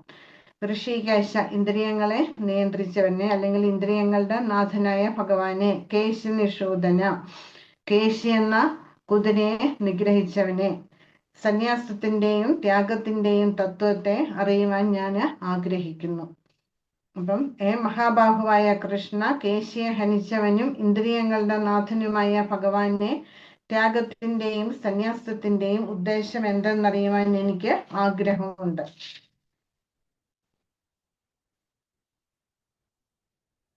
അപ്പൊ ഇതിനിടയിൽ എന്തിനാണ് ഈ കേശി നിഷൂദന എന്ന് കൊണ്ടുവന്നിരിക്കുന്നത് നമുക്ക് ചിന്തിക്കാം, ഇല്ലേ? ഭഗവാനാണ് ആ കേശിയെ വധിച്ചത് നമുക്കറിയാം. പക്ഷെ ഇവിടെ എന്തിനാണ് അങ്ങനെ ഒരു പ്രയോഗം? നമ്മൾ ഋഷികേശൻ, നമ്മൾ പലയിടത്തും പലതവണ നമ്മൾ കേട്ടിട്ടുള്ളതാണ്. പക്ഷെ എന്തിനാണ് ഇവിടെ കേശിയെ കൊണ്ടുവന്നിരിക്കുന്നത്? കേശി ഒരു അസുരനാണ്, അല്ലേ? ആ അസുരനെ നിഗ്രഹിച്ച് വൃന്ദാവനവാസികളെ, വ്രജവാസികളെ ഭഗവാൻ രക്ഷിച്ചു. അതുപോലെ അർജുനൻ പറയുകയാണ്, എൻ്റെ സംശയങ്ങൾ, ആസുരമായിട്ടുള്ള സംശയങ്ങളെ എല്ലാം ഇല്ലാതാക്കണം, ഇല്ലാതാക്കി എന്നെ ഉദ്ധരിക്കണം. ഇതാണ് അർജുനന് ആവശ്യപ്പെടുന്നത്. അർജുനന്റെ സംശയങ്ങളെ നാമാവിശേഷമാക്കണം, അതാണ് അർജുനന് ആഗ്രഹിക്കുന്നത്. അപ്പം ഇന്ദ്രിയങ്ങളുടെ നാഥനായ ഭഗവാന് നമ്മളുടെ ആ മനസ്സമാധാനം, മനഃശാന്തി നേടുന്നത് എങ്ങനെയാണ്, അല്ലെങ്കിൽ നേടാന് മനുഷ്യനെ എല്ലാ തരത്തിലും ജീവാത്മാവിനെ സഹായിക്കാന് ഭഗവാന് സാധിക്കും. അതുപോലെ തന്നെ നമ്മൾ സ്ഥിതപ്രജ്ഞന്റെ തലത്തിൽ എത്തിച്ചേരാൻ എങ്ങനെ നമുക്ക് എത്തിച്ചേരാം, അതിന് ഭഗവാന്റെ സഹായം നമുക്ക് ഉണ്ടാവും. അപ്പൊ അതിനൊക്കെ ആയിട്ടാണ് സംശയങ്ങൾ, എല്ലാ സംശയങ്ങളും ഒന്നുകൂടി എനിക്ക് തീർത്തു തരണമെന്ന് അർജുനൻ വീണ്ടും ഭഗവാനോട് അപേക്ഷിക്കുകയാണ് ചെയ്യുന്നത്. നമ്മൾ കണ്ടു, കരിഷ്യേ വചനം തവ അർജുനന് അടിയറവ് പറഞ്ഞു ഭഗവാനോട്, ഇല്ലേ? ആദ്യമൊക്കെ ഭഗവാനോട് ഇങ്ങനെ ഏറ്റുമുട്ടി നിന്നു. പക്ഷെ അവസാനം അർജുനന് ഭഗവാന് പരിപൂർണമായിട്ടും സമർപ്പിതനാകുകയാണ് ചെയ്തത്. അങ്ങ് എന്തു പറയുന്നുവോ ഞാൻ അനുസരിച്ചു കൊള്ളാം എന്നായി അർജുനൻ. അപ്പൊ ഒന്നൊന്നായിട്ട് ഭഗവാൻ അർജുനന് പറഞ്ഞു കൊടുക്കുന്നുണ്ട്. അവസാനമായിട്ട് ഈ അധ്യായത്തില് സന്യാസത്തിന്റെ മഹത്വത്തെ കുറിച്ചാണ്. ആരാണ് സന്യാസി, ഒരു സന്യാസി എങ്ങനെയാണ് പ്രവർത്തിക്കേണ്ടത്, സന്യാസത്തിന്റെ മഹത്വം എന്താണ് എന്നൊക്കെയാണ് ഈ അധ്യായത്തിലൂടെ നമുക്ക് ഭഗവാന് പറഞ്ഞു തരുന്നത്. അപ്പോള് ത്യാഗം, നമ്മള് ത്യാഗത്തെ കുറിച്ച് മനസ്സിലാക്കി. ത്യാഗം എന്ന് പറഞ്ഞാൽ എന്താണ്? കർമ്മഫലത്തിലുള്ള ആസക്തി ഉപേക്ഷിച്ചിട്ട് നമ്മള് എല്ലാ കർമ്മങ്ങളും ചെയ്യുക, അതാണ്. അതായത് കർമ്മഫലത്തെ ഉപേക്ഷിക്കുക, അതാണ് ത്യാഗം എന്ന് പറയുന്നത്. കർമ്മഫലം ഉപേക്ഷിക്കുക പറയുന്നത് പോലെ അത്ര എളുപ്പമുള്ള കാര്യമല്ല, ഇത്തിരി ബുദ്ധിമുട്ടാണ്. പക്ഷെ നമ്മള് അഭ്യാസേനത കൗന്ദേയ, നമ്മൾ നിരന്തരം പരിശീലിക്കുകയാണെങ്കിൽ നമുക്കതിന് സാധിക്കും. അങ്ങനെ വരുമ്പോൾ നമ്മളുടെ ഉള്ളില് അഹം എന്ന ഭാവം ഇല്ലാതെ വരും. ഭഗവാന് വേണ്ടി ചെയ്യുകയാണ് എന്നുള്ളൊരു ബോധം നമുക്കുണ്ടാവും. അങ്ങനെ നമ്മൾ ചെയ്യുന്ന പ്രവൃത്തികളെല്ലാം എങ്ങനെയായിരിക്കും? നമ്മൾ ശ്രദ്ധയോടെ വിശ്വാസത്തോടെയും അതുപോലെ തന്നെ പരിപൂർണതയിൽ എത്തിക്കാനും നമുക്ക് സാധിക്കും. സന്യാസം എന്ന് പറഞ്ഞാല് എല്ലാ കർമ്മങ്ങളും ആർക്കു വേണ്ടി ചെയ്യുക? ഭഗവാന് വേണ്ടി ചെയ്യുക. പിന്നെ യജ്ഞം എന്ന് പറയുന്നതും ഭഗവാന് വേണ്ടി ചെയ്യുന്നതാണ്. പ്രധാനമായിട്ടുള്ള യജ്ഞം ഈ കലിയുഗത്തിലെ ഏതാണ്? നാമസങ്കീർത്തനം, ഇല്ലേ? തിരുനാമം ജപം, അതാണ് ഏറ്റവും ശ്രേഷ്ഠമായിട്ടുള്ള യജ്ഞം ഈ കലിയുഗത്തില്. പിന്നീട് ദാനം എന്ന് പറയുന്നത് നമ്മളുടെ കയ്യിലുള്ളത് അത് ആവശ്യമുള്ളവർക്ക്, അർഹതയുള്ളവർക്ക് കൊടുക്കുക. ആ ദാനം കൊണ്ട് നമുക്കൊരിക്കലും ദോഷമുണ്ടാവാനേ പാടില്ല, അത് നമുക്ക് എതിരാവാൻ പാടില്ല. അപ്പം നമ്മളെ ശരിയായ രീതിയിൽ ശരിയായ സ്ഥലത്ത് വെച്ച് ശരിയായ യോഗ്യത ഉള്ളവർക്ക് നമ്മൾ ദാനം ചെയ്യണം. അതായത് ഏറ്റവും ശ്രേഷ്ഠമായിട്ടുള്ള ദാനം എന്ന് പറയുന്നത് കൃഷ്ണാവബോധ പ്രവർത്തനങ്ങൾക്ക് ദാനം ചെയ്യുന്നതാണ്. പിന്നീടോ തപസ്യയെ കുറിച്ച് പറഞ്ഞു, ഓസ്ട്രിറ്റി. തപസ്യ പറഞ്ഞാൽ എന്താണ്? നമ്മൾ നമ്മളുടെ ഇഷ്ടപ്രകാരം നമ്മളെ കഷ്ടങ്ങൾ, ബുദ്ധിമുട്ടുകളെ, ക്ലേശങ്ങളെ സഹിക്കാൻ തയ്യാറാവുക. അത് നമ്മളുടെ സ്വന്തം ഇഷ്ടപ്രകാരം ചെയ്യുന്നതിൽ ഉപരി സാധുശാസ്ത്ര ഗുരു, ഈ 3 പദങ്ങൾ നമ്മളുടെ ഈ ഭക്തി ജീവിതത്തിൽ നമ്മൾ മറക്കാൻ പാടില്ല. നമ്മൾ എന്തു പറഞ്ഞാലും എന്തു പ്രവർത്തിച്ചാലും ഈ 3നെയും അടിസ്ഥാനമാക്കി വേണം നമ്മൾ സംസാരിക്കുവാനും നമ്മൾ പ്രവർത്തിക്കുവാനും. സാധുശാസ്ത്ര ഗുരു, ഇത് നമ്മളുടെ ബോധത്തിൽ എപ്പോഴും ഉണ്ടാവണം. അപ്പം ആ സാധുശാസ്ത്ര ഗുരുവിന്റെ നിർദ്ദേശങ്ങൾ അനുസരിച്ചിട്ട് വേണം നമ്മൾ തപസ്യ അനുഷ്ഠിക്കാൻ. അത് എത്ര ക്ലേശങ്ങൾ അനുഭവിക്കേണ്ടി വന്നാലും സ്വാർത്ഥതയില്ലാതെ നമ്മൾ ആ ക്ലേശം അനുഷ്ഠിക്കാൻ നമ്മൾ സ്വമനസ്സാലെ നമ്മൾ തയ്യാറാവണം. അപ്പം സന്യാസം എന്ന് പറഞ്ഞാൽ എന്താണ്? കാമ്യ കർമ്മങ്ങൾ ഉപേക്ഷിക്കുക. കാമ്യ കർമ്മങ്ങൾ എന്ന് പറഞ്ഞാലോ നമ്മളുടെ അത് പലതരത്തിലുണ്ട്. ഇപ്പം നമ്മൾ ഭക്തിയുടെ സേവനം ചെയ്യുമ്പോൾ നമ്മളുടെ ആഗ്രഹങ്ങൾ മുന്നോട്ട് വെക്കുക. ഭൗതികമായിട്ട് ഇന്ന നേട്ടങ്ങൾ നമുക്കുണ്ടാവണം, നമുക്ക് സുഖ സൗകര്യങ്ങൾ വേണം, വലിയ വീട് വേണം, കാറ് വേണം, നമ്മളുടെ മക്കളെ ഉന്നത നിലയിൽ എത്തിച്ചേരണം, അല്ലെങ്കിൽ നമുക്ക് ഓരോ ആഗ്രഹങ്ങൾ സാധിക്കണം. ഇത് മനസ്സിൽ വെച്ചുകൊണ്ട് നമ്മൾ ഭക്തിയുടെ സേവനത്തിൽ ഏർപ്പെടരുത്. പിന്നെയോ ഭഗവാന് വേണ്ടി ചെയ്യുക. ഭക്തിയുടെ സേവനം ചെയ്താൽ നമുക്ക് ഗോലോകത്തിലെത്താം, അങ്ങനെയുള്ള ചിന്ത പോലും പാടില്ല എന്നാണ് നമ്മളോട് ആചാര്യന്മാര് പറഞ്ഞിരിക്കുന്നത്. ഭഗവാന്റെ സന്തുഷ്ടി ലക്ഷ്യമാക്കി പ്രവർത്തിക്കുക. അതിന്റെ റിസൾട്ട് നമ്മൾ ഇച്ഛിക്കാനേ പാടില്ല, നമ്മൾ ആഗ്രഹിക്കാനേ പാടില്ല. അത് ഭഗവാന്റെ കാര്യമാണ്. ഭഗവാനാണ് നമുക്ക് റിസൾട്ട് തരേണ്ടത്. നമ്മൾ അതിനെ കുറിച്ച് ചിന്തിക്കേണ്ട ആവശ്യമില്ല. ഭഗവാൻ അത് ശരിയായ രീതിയിൽ ഭഗവാൻ നമ്മളുടെ പ്രവൃത്തിക്കനുസരിച്ചിട്ട് ഭഗവാൻ അത് പ്രതികരിക്കും. യഥാമാം പ്രപദ്യന്റെ താം തഥൈവ ഭജാമ്യഹം. നമ്മൾ അതിനെക്കുറിച്ച് ചിന്തിച്ച് നമ്മൾ സമയം പാഴാക്കേണ്ട ആവശ്യമില്ല. അത് നമ്മൾ സേവനത്തിനായിട്ട് ആ സമയം നമ്മൾ വിനിയോഗിക്കുക. അപ്പം കാമ്യകർമ്മങ്ങളെ പരിപൂർണമായിട്ട് ഉപേക്ഷിക്കുക, അതാണ് സന്യാസം എന്ന് പറയുന്നത്. പക്ഷെ നമ്മൾ കർമ്മങ്ങൾ ചെയ്യണം. ആർക്ക് വേണ്ടി? ഭഗവാന് വേണ്ടി. അതിന്റെ റിസൾട്ടിലുള്ള ആഗ്രഹം ഉപേക്ഷിക്കുക. അപ്പം ത്യാഗത്തിലാണെങ്കിലും നമ്മുടെ നിത്യകർമ്മങ്ങളെല്ലാം ചെയ്യണം. അത് പക്ഷെ ഫലപ്രതീക്ഷയോടെ ആവരുത് എന്നാണ്. അപ്പം നമ്മള് ഫലം ഉപേക്ഷിച്ചു കഴിഞ്ഞാൽ എന്താ സംഭവിക്കുക? നമ്മളുടെ ഹൃദയം ശുദ്ധമാകും, ഇല്ലേ? അതാണ് നമുക്ക് വേണ്ടത്. ശുദ്ധമായ ഹൃദയം കൊണ്ട് ചെയ്യുന്ന സേവനത്തിന് എന്തുള്ളൂ? ഫലമുള്ളൂ. ആ ശുദ്ധമായ ഹൃദയത്തിലെ ഭഗവാൻ വസിക്കുകയും ഉള്ളൂ.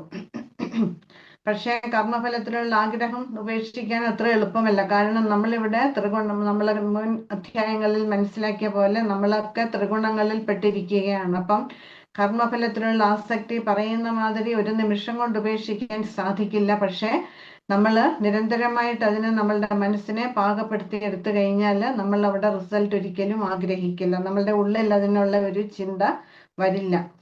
അത് ഭഗവാൻ പറയുന്നുണ്ട്. ഏവം ഭാഗവതത്തിൽ നമുക്ക് മനസ്സിലാക്കാൻ സാധിക്കും.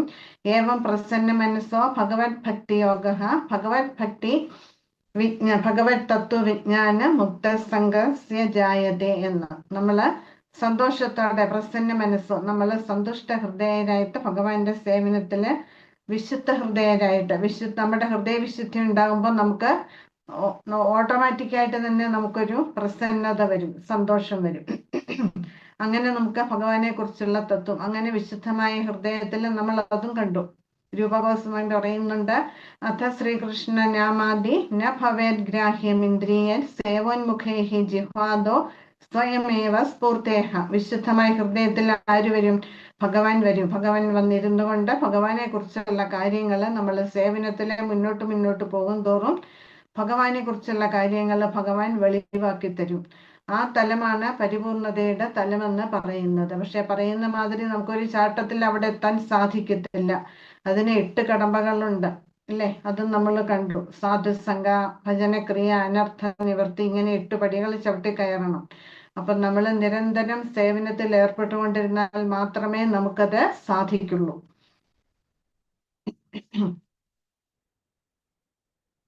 അപ്പൊ നമ്മള് എന്ത് ചെയ്താലും എന്താണ് ഓം തത്സത് എന്ന വാക്കുകൾ ഉച്ചരിച്ചുകൊണ്ട് വേണം ചെയ്യാനെന്ന് ഇവിടെ പറയുന്നുണ്ട്. അപ്പൊ നമ്മളുടെ ലക്ഷ്യം എന്താണ്? ഭക്തിപൂർവമായ ഭഗവത് സേവനമാണ് ജീവിതത്തിന്റെ പരമ ലക്ഷ്യമെന്ന് ഭഗവാൻ ഭഗവത്ഗീതയിലെ പല അധ്യായങ്ങളിലും പല രീതിയിലും ഭഗവാൻ നമുക്ക് പറഞ്ഞതുണ്ട്. അത് ഏറ്റവും ഗോപ്യമായിട്ടുള്ള വിഷയമാണ് എന്നും ഭഗവാൻ അർജുനനെ പറഞ്ഞു കൊടുക്കുന്നുണ്ട്. അപ്പൊ ആദ്യത്തെ 6 അധ്യായങ്ങളിലെ ഭക്തിയുടെ സേവനത്തിനാണ് പ്രാധാന്യം കൊടുത്തിരിക്കുന്നത്. അതായത് എപ്പോഴും ഭഗവാനെ കുറിച്ച് നമ്മൾ കേട്ട് ശ്രവിക്കുക. കേട്ടിട്ട് എന്താ ചെയ്യേണ്ടത്? നമ്മൾ അതേക്കുറിച്ച് ചിന്തിച്ചിട്ട് അത് മനനം ചെയ്യണം. മനനം ചെയ്ത് നമ്മളുടെ അവബോധത്തിൽ അത് അപ്പോൾ എപ്പോഴും നമുക്ക് ഭഗവാനിൽ സ്ഥിതി ചെയ്യാൻ നമുക്ക് സാധിക്കും. പിന്നീട് ഭക്തിയുടെ സേവനത്തിന്റെ സ്വഭാവത്തെ കുറിച്ച് പറയുന്നുണ്ട്. ജ്ഞാനം, ത്യാഗം, ഭൗതിക ആധ്യാത്മിക പ്രവൃത്തികളുടെ പ്രവർത്തന രീതി, ഭക്തിയുടെ സേവനം എന്നിവ വിവരിക്കുന്നു. അതുപോലെ തന്നെ ഓം തത്സത് എന്ന വാക്കുകൾ ഉച്ചരിച്ചുകൊണ്ട് വേണം സകല കർമ്മങ്ങളും ചെയ്യുവാനെന്ന് പറയുന്നുണ്ട്. അങ്ങനെയാണ് 18ാം അധ്യായം അവസാനിക്കുന്നത്. അപ്പൊ ഭഗവത് പ്രാപ്തിക്ക് ഭക്തിയുടെ സേവനം അല്ലാതെ അത് കൃഷ്ണാവബോധത്തിൽ വന്ന ഭക്തിയുടെ സേവനം ചെയ്തെങ്കിൽ മാത്രമേ ഭഗവത് പ്രാപ്തി കൈവരിക്കാൻ സാധിക്കുള്ളൂ എന്നും പറയുന്നുണ്ട്. അപ്പം എല്ലാ ശാസ്ത്രങ്ങളും വേദങ്ങളും ഒക്കെ ഉദ്ഘോഷിക്കുന്നത് എന്താണ്? ഭക്തിയുത ഭഗവത് സേവനം. അതാണ് എല്ലാം ഉദ്ഘോഷിക്കുന്നത്. അപ്പം ത്യാഗം, ത്രിഗുണാതീതമായ ആധ്യാത്മിക അവസ്ഥയിൽ എത്തിച്ചേരുക. നമ്മൾ ആത്മാവാണ്, ശരീരമല്ല എന്നുള്ള ശരീരബോധം വെടിഞ്ഞ് നമ്മൾ ആത്മീയ തലത്തിൽ സ്ഥിതി ചെയ്യണം. എങ്കിൽ മാത്രമേ നമുക്ക് ഭക്തിമാർഗത്തിൽ മുന്നോട്ട് പോകാൻ സാധിക്കുള്ളൂ. ഇതാണ് നമ്മളുടെ ജീവിത ലക്ഷ്യം എന്ന് ഭഗവത്ഗീത നമ്മളെ മനസ്സിലാക്കിക്കുന്നുണ്ട്. അതുപോലെ തന്നെ ത്യാഗം, സന്യാസം, ഇതിനെക്കുറിച്ച് കൂടുതൽ അറിയാനാണ് അർജുനൻ ഇപ്പോൾ ആഗ്രഹിക്കുന്നത്. അതുകൊണ്ടാണ് ഇവിടെ ത്യാഗത്തിന്റെയും സന്യാസത്തിന്റെയും അർത്ഥം എന്തെന്ന് അർജുനൻ ഭഗവാനോട് ചോദിക്കുന്നത്. അപ്പം നമ്മളുടെ ഉള്ളിൽ സംശയങ്ങൾ വന്നു കഴിഞ്ഞാൽ ആ സംശയങ്ങളെ ആ അസുരന്മാരോടാണ് തുലനം ചെയ്തിരിക്കുന്നത്. അപ്പൊ അതുകൊണ്ടാണ് അർജുനൻ കൃഷ്ണനെ കേശി നിഷൂദന എന്ന് സംബോധന ചെയ്തത്. ഭഗവാന്റെ കൈയാൽ കൊല്ലപ്പെട്ട അതിഭീകരനായ ഒരു അസുരനായിരുന്നു കേശി.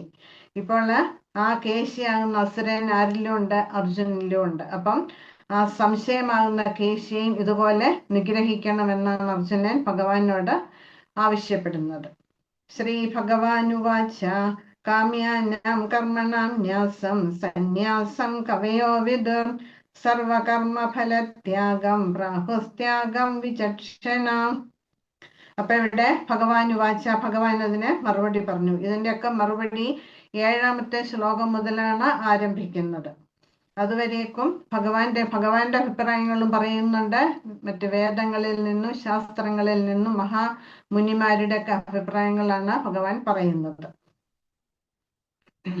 അപ്പൊ ഇവിടെ ഭഗവാൻ പറയുന്നു, കാമ്യകർമ്മങ്ങളെ ഉപേക്ഷിക്കണം എന്നാണ് ആര് പറയുന്നത്? വിചക്ഷണന്മാര്, അതായത് ജ്ഞാനികള്, പണ്ഡിതര്, ഇവരൊക്കെ വിദുഷികള്, ഇവരൊക്കെ പറയുന്നത് എന്ന് ഭഗവാൻ പറയുന്നു. അതായത് കാമ്യകർമ്മങ്ങൾ എന്ന് പറഞ്ഞാല് ഭൗതികമായിട്ടുള്ള ആഗ്രഹങ്ങൾ. നമുക്ക് യജ്ഞങ്ങളും ദാനങ്ങളും ഒക്കെ ചെയ്യുമ്പോൾ നമ്മളുടെ ഉള്ളിൽ എന്താവും?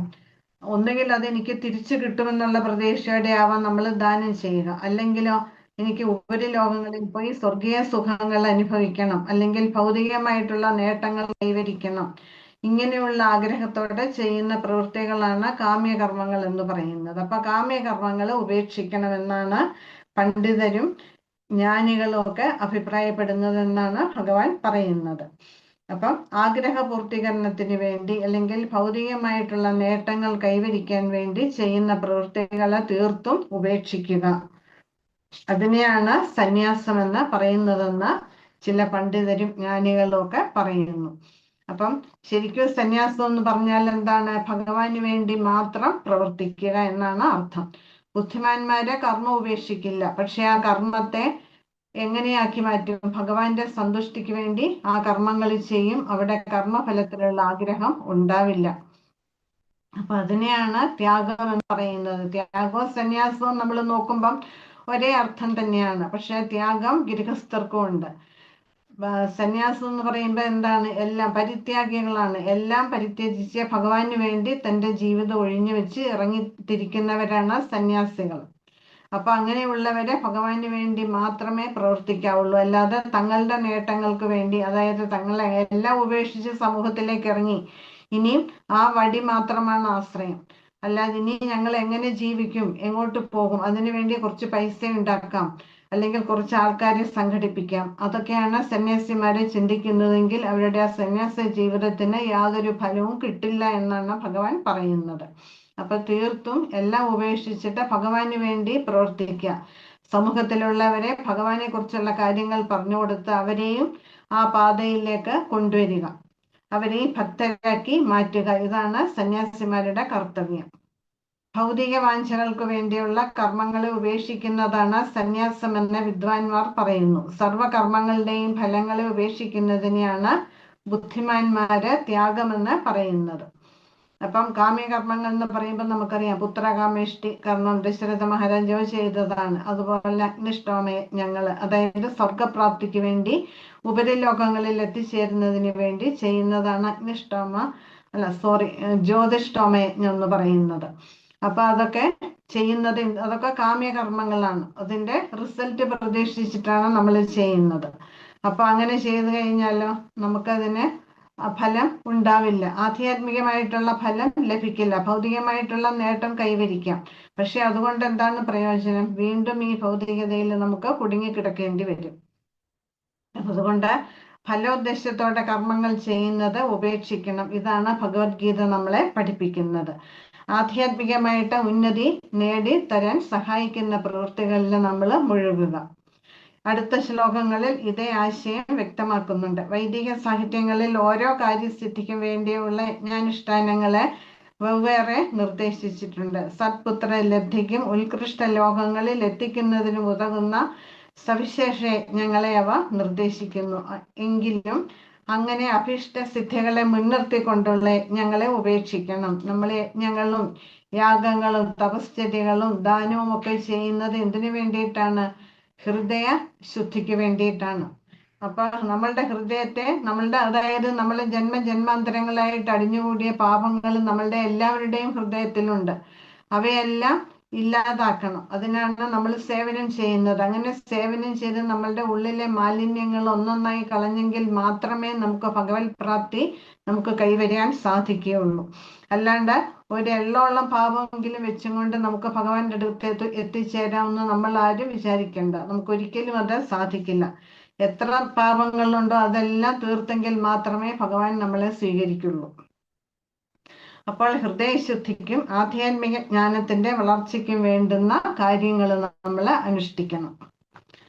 ത്യാജ്യം ദോഷവദിത്യേകേ കർമ്മ പ്രാഹുർമനീഷിണഃ യജ്ഞദാന തപകർമ്മ ഇതി ചാപരേ.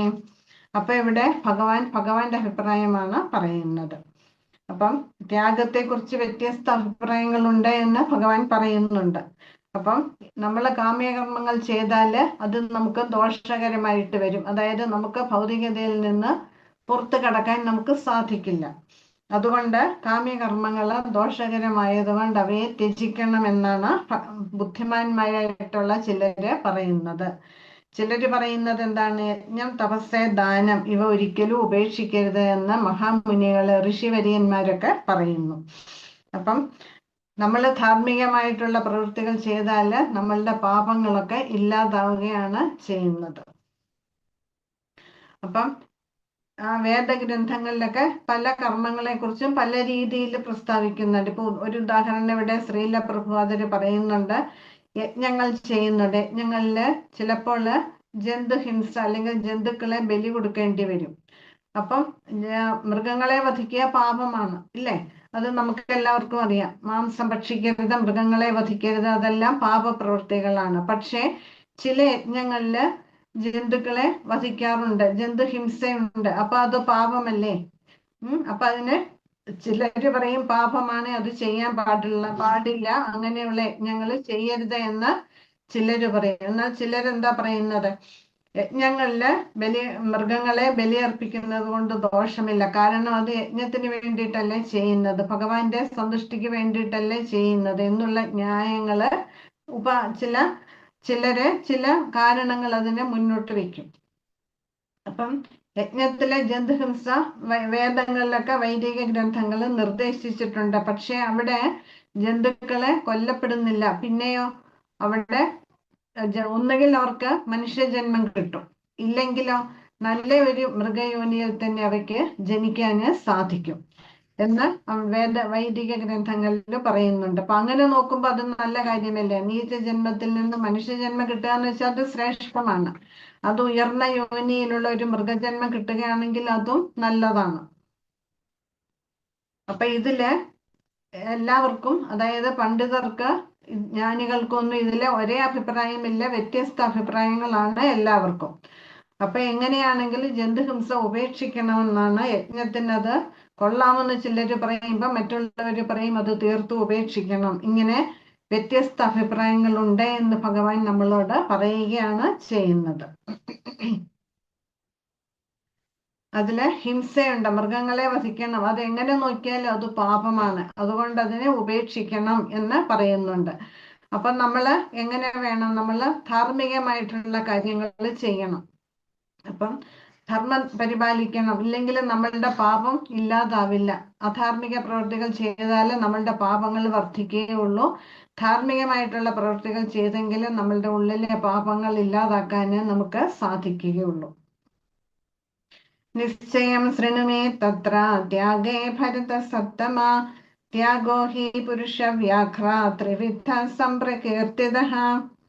അപ്പം ഹേ ഭരതശ്രേഷ്ഠ, ഭരതസത്തമ, ത്യാഗ വിഷയത്തിൽ എന്റെ തീരുമാനം എന്തെന്ന് നീ ശ്രവിക്കുക, കേൾക്കുക. ഹേ പുരുഷ വ്യാഘ്രമേ, അർജുനനെ ഗ്ലോറിഫൈ ചെയ്യുകയാണ്. കാരണം അർജുനനെ ധൈര്യം കൊടുക്കുകയാണ്. അർജുനനെ പുകഴ്ത്തി പറയുമ്പോൾ അർജുനൻ ഒന്നുകൂടി ഉഷാറാവും. ത്യാഗവും 3 തരത്തിലുണ്ട്. അപ്പൊ എല്ലാം തന്നെ ഭഗവാൻ ത്രിഗുണങ്ങളെ ബേസ് ചെയ്തിട്ടാണ് പറയുന്നത്. കാരണം എന്താണ്? നമ്മളൊക്കെ ബദ്ധാത്മാക്കളാണ്, കണ്ടീഷൻ സോൾസ് ആണ്. ഈ ഭൗതികതയുമായിട്ട് ബന്ധപ്പെട്ട് കഴിഞ്ഞാൽ നമ്മളുടെ എല്ലാ പ്രവൃത്തികളും ചിന്തകളും ഒക്കെ ത്രിഗുണങ്ങളെ അടിസ്ഥാനമാക്കിയിട്ടുള്ളതാണ്. അതുകൊണ്ടാണ് ഭഗവാൻ ഇവിടെ ത്യാഗത്തെയും ഒക്കെ 3 തരത്തില് വർണ്ണിക്കുന്നത്. അതും ധർമ്മശാസ്ത്രങ്ങളില് 3 തരത്തിലുണ്ട് എന്നാണ് പറയുന്നത്. അപ്പൊ ഇത് 7ാമത്തെ ശ്ലോകം മുതൽ നമുക്ക് വിശദമായിട്ട് മനസ്സിലാക്കാൻ സാധിക്കും. ത്യാഗം എന്ന് പറഞ്ഞാൽ എന്താണ്? ധർമ്മം, അതായത് ധർമ്മം സാക്ഷാത് ഭഗവത് പ്രണീതം, ഭഗവാന് വേണ്ടി ചെയ്യുന്ന പ്രവൃത്തികളാണ് ധർമ്മം എന്ന് പറയുന്നത്. അത് ഭഗവാൻ തന്നെ പറഞ്ഞിട്ടുണ്ട് ധർമ്മത്തെ കുറിച്ചിട്ട്. കാരണം എന്താണ്? ഭഗവാൻ എല്ലാം അറിയാം, ഇല്ലേ? സൃഷ്ടിക്ക് മുൻപുള്ള കാര്യങ്ങളും ഇപ്പോൾ നടക്കുന്ന കാര്യങ്ങളും ഭാവിയിൽ നടക്കാൻ പോകുന്ന കാര്യങ്ങളൊക്കെ ഭഗവാൻ അറിയാം. ഭഗവാന് സർവജ്ഞനാണ്, സർവവ്യാപിയാണ്. ഭഗവാന് എല്ലാം മനസ്സിലാക്കാനും കാണാനും കേൾക്കാനും ഉള്ള കഴിവ് ഭഗവാനുണ്ട്. അതുകൊണ്ടാണ് ഭഗവാൻ തന്റെ അഭിപ്രായങ്ങൾ ഇവിടെ വെളിപ്പെടുത്തുന്നത്. അതുകൊണ്ട് നമ്മൾ ഭഗവാന്റെ തീരുമാനം അന്തിമ തീരുമാനമായിട്ട് എടുക്കണം. അത് വളരെ ബുദ്ധിമുട്ടുള്ള വിഷയങ്ങളെ കുറിച്ചാണ് ഭഗവാൻ നമുക്ക് മനസ്സിലാക്കി തരുന്നത്. അപ്പൊ അത് നമ്മൾ തീർച്ചയായിട്ടും അത് മനസ്സിലാക്കി, അത് കേട്ട് മനസ്സിലാക്കി അത് പ്രാവർത്തികമാക്കാൻ നമ്മൾ തയ്യാറാവണം. ഇവിടെ അത് തന്നെയുമല്ല, യുദ്ധക്കളത്തിൽ ഭഗവാൻ സന്നിഹിതനാണ്, ഇല്ലേ? അതുകൊണ്ട് ഭഗവാന്റെ വാക്കുകൾ നമ്മൾ അന്തിമമായിട്ട് കരുതണമെന്ന് ഇവിടെ ശ്രീല പ്രഭുപാദർ നമ്മളോട് പറയുന്നുണ്ട്. അത് ഭഗവാന് പ്രകൃതിയുടെ ത്രിഗുണങ്ങളെ അടിസ്ഥാനമാക്കി, അതായത് സത്വം, രജസ്, തമസ് ഇവയെ അടിസ്ഥാനപ്പെടുത്തി എപ്രകാരമാണോ ത്യാഗപ്രക്രിയ നടക്കുന്നത് അപ്രകാരം തന്നെ നമ്മൾ അതിനെ വിലയിരുത്തണം എന്നാണ് ഭഗവാന്റെ അഭിപ്രായം. ഇനി 5-ാമത്തെ ശ്ലോകം. 5-ലും 6-ലും ഭഗവാന്റെ അഭിപ്രായം പറയുന്നുണ്ട്. യജ്ഞദാന തപകർമ്മ നത്യാജ്യം കാര്യമേവ തത് യജ്ഞോദാനം തപശ്ചൈവ പാവനാനി മനീഷിനാം. യജ്ഞം, ദാനം, തപസ് ഇത് ഒരു കാരണവശാലും നമ്മൾ ഉപേക്ഷിക്കരുത് എന്ന് ഭഗവാൻ ഇവിടെ എടുത്തു പറയുന്നുണ്ട്. ഇവയൊന്നും ത്യാജ്യമല്ല, അത് ചെയ്യപ്പെടേണ്ടത് തന്നെയാണ്. എന്തിനു വേണ്ടിയിട്ട്? അത് നമ്മളുടെ ഹൃദയശുദ്ധിക്കായിക്കൊണ്ട് നമ്മൾ ഇതെല്ലാം ചെയ്യണം. അത് മനീഷികൾക്ക്, ബുദ്ധിയുള്ളവർക്ക്, മഹാത്മാക്കൾക്ക് ഇതൊന്നും ആവശ്യമില്ല. പക്ഷേ എങ്കിലും അവരും ഇത് ചെയ്യണം. കാരണം എന്താണ്? അവര് ജീവൻ മുക്തരാണ്. ഭൗതിക ലോകത്തിൽ അവർ സ്ഥിതി ചെയ്യുന്നെങ്കിൽ അവര് ജീവൻ മുക്ത ആത്മാക്കളാണ്. പക്ഷെ അവർക്കും പതനം സംഭവിക്കാം. മായ അത്ര ശക്തമാണ്. എപ്പോൾ എവിടെ വെച്ചിട്ടാണ് മായ പിടികൂടുന്നതെന്ന് നമുക്കറിയാൻ സാധിക്കില്ല.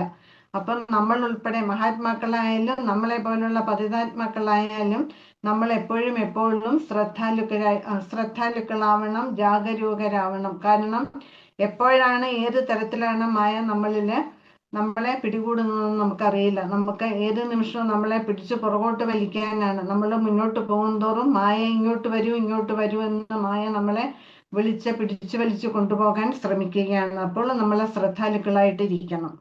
യജ്ഞം, ദാനം, തപസ് എന്നീ കർമ്മങ്ങൾ ഉപേക്ഷിക്കേണ്ടവയല്ല. കാരണം എന്താണ്? ഈ ജഗത്തിന്റെ സൃഷ്ടി അങ്ങനെയാണ്. നമ്മളുടെ ചേതനയെ, എത്ര ശുദ്ധാത്മാക്കളായാലും അവരുടെ ചേതനയെ മലിനപ്പെടുത്തുന്ന കാര്യങ്ങളാണ് നമ്മളുടെ ചുറ്റിനുള്ളത്. മായ അത്ര ശക്തമാണ്. അത് നമ്മളുടെ ഓർമ്മയിൽ ഉണ്ടാവണം. അപ്പം ഇത് മൂന്നും മഹാത്മാക്കളായാലും അനുഷ്ഠിക്കണം. കാരണം എല്ലാവരുടെയും ഹൃദയത്തെ വിശുദ്ധീകരിക്കുന്നതാണ് യജ്ഞം, ദാനം, തപസ് എന്നിവ.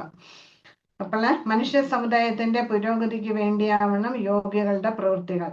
മനുഷ്യനെ ആധ്യാത്മികമായിട്ട് ഉന്നതി നേടിത്തരുന്ന പ്രവൃത്തികൾ നമ്മൾ ചെയ്യണം. ശുദ്ധീകരണ പ്രക്രിയകൾ നമ്മൾ കഴിഞ്ഞ അധ്യായത്തിലും അതിന് മുൻപുള്ള അധ്യായങ്ങളിലും നമ്മൾ ഷോഡശ സംസ്കാരത്തെ കുറിച്ച് മനസ്സിലാക്കി. ഒരു കുട്ടി ജനിച്ചു കഴിഞ്ഞാൽ ജനനം മുതൽ 16 തരത്തിലുള്ള ശുദ്ധീകരണ പ്രക്രിയകളുണ്ട്, അല്ലേ? ചോറൂണ്, പിന്നെ ഉപനയനം, പിന്നീട് ഇങ്ങനെയുള്ള ഗുരുകുലത്തിൽ ചേർത്തിട്ട് വിദ്യ അഭ്യസിക്കുക, ദീക്ഷ, ബ്രാഹ്മണ ദീക്ഷ, സന്യാസ ദീക്ഷ, പിന്നീട് അന്തിമ സംസ്കാരങ്ങള്, വിവാഹ സംസ്കാരങ്ങള്, ഗർഭാധാന സംസ്കാരങ്ങൾ, ഇതെല്ലാം ഒരാത്മാവിനെ ശുദ്ധീകരണം നടത്തുന്ന പ്രവൃത്തികളാണ്. ഇതെല്ലാം നമ്മൾ അനുഷ്ഠിക്കണം. അപ്പം നമ്മള് വിവാഹം അതിലൊന്നാണ്. വിവാഹത്തിനെ വിവാഹ യജ്ഞം എന്നാണ് പറയുക. അതായത് അവിടെ ഹോമങ്ങളുണ്ട്. ഇന്നത്തെ കാലത്ത് ഇതൊന്നുമില്ല. ഹോമങ്ങളുണ്ട്, അതിൽ യജ്ഞങ്ങളുണ്ട്. പിന്നീട് ആ യജ്ഞത്തിന് ചുറ്റും, അഗ്നിക്ക് ചുറ്റും 7 തവണ വലം വെക്കും. വലം വെച്ചിട്ടാണ് വിവാഹം എന്നുള്ള കർത്തവ്യം, ആ ഒരു കർമ്മം പൂർത്തിയാക്കുന്നത്. അപ്പം ഇങ്ങനെ കുടുംബ ബന്ധങ്ങൾ ഉപേക്ഷിച്ചിട്ട് സന്യാസിയായ ഒരാൾക്ക് വൈവാഹിക കർമ്മത്തെ പ്രോത്സാഹിപ്പിക്കാമോ എന്നതൊരു ചോദ്യമാണ്. സന്യാസിമാരെന്ന് പറഞ്ഞാൽ പരിത്യാഗികളാണ്. അപ്പൊ അങ്ങനെയുള്ളവർക്ക് വൈവാഹിക ബന്ധത്തെ വൈവാഹിക കർമ്മത്തെ പ്രോത്സാഹിപ്പിക്കാൻ അവർക്ക് പാടുണ്ടോ എന്നാണ് ചോദ്യം. അപ്പം ഇവിടെ ഇതിന് ഭഗവാൻ മറുപടി പറയുന്നത് എന്താണ്? മാനുഷിക ക്ഷേമത്തെ മുൻനിർത്തിക്കൊണ്ട് നിർവഹിക്കുന്ന ഏത് യജ്ഞവും ത്യാജ്യമല്ലെന്നാണ് ഇവിടെ ഭഗവാൻ പറയുന്നത്. അപ്പം ആ ഒരു വിവാഹം നടത്തി കൊടുക്കുന്ന ഒരു സന്യാസി, അത് തെറ്റല്ല. പക്ഷെ അത് എന്തിനു വേണം? അവരെ വൈവാഹിക ജീവിതത്തിലൂടെ ഭക്തിപരമായിട്ടുള്ള ജീവിതത്തിലായിരിക്കണം അവരുടെ വൈവാഹിക ജീവിതം. അപ്പം മാനുഷികമായിട്ടുള്ള ഉയർച്ചയ്ക്ക് സഹായിക്കുന്നതാണെങ്കിൽ ഒരു സന്യാസിക്ക് വിവാഹം നടത്തി കൊടുക്കാം. ശ്രീല പ്രഭുപാദര് തന്റെ ശിഷ്യരുടെ പല വിവാഹങ്ങളും നടത്തി കൊടുത്തിട്ടുണ്ട്. അവരൊക്കെ ഡിവോട്ടീസ് ആണ്. അവരുടെ ഭക്ത ജീവിതം ഒന്നും കൂടി സുദൃഢമാക്കാൻ വേണ്ടിയിട്ടാണ് ശ്രീല പ്രഭുപാദർ അങ്ങനെ ചെയ്തത്. അപ്പം മനുഷ്യ മനസ്സിനെ നിയന്ത്രിച്ച് ആത്മീയ പുരോഗതിക്ക് സഹായകമാകത്തക്കവണ്ണം അതിനെ ശാന്തമാക്കാനുള്ള യജ്ഞമാണ് വിവാഹ സംസ്കാരം എന്ന് പറയുന്നത്.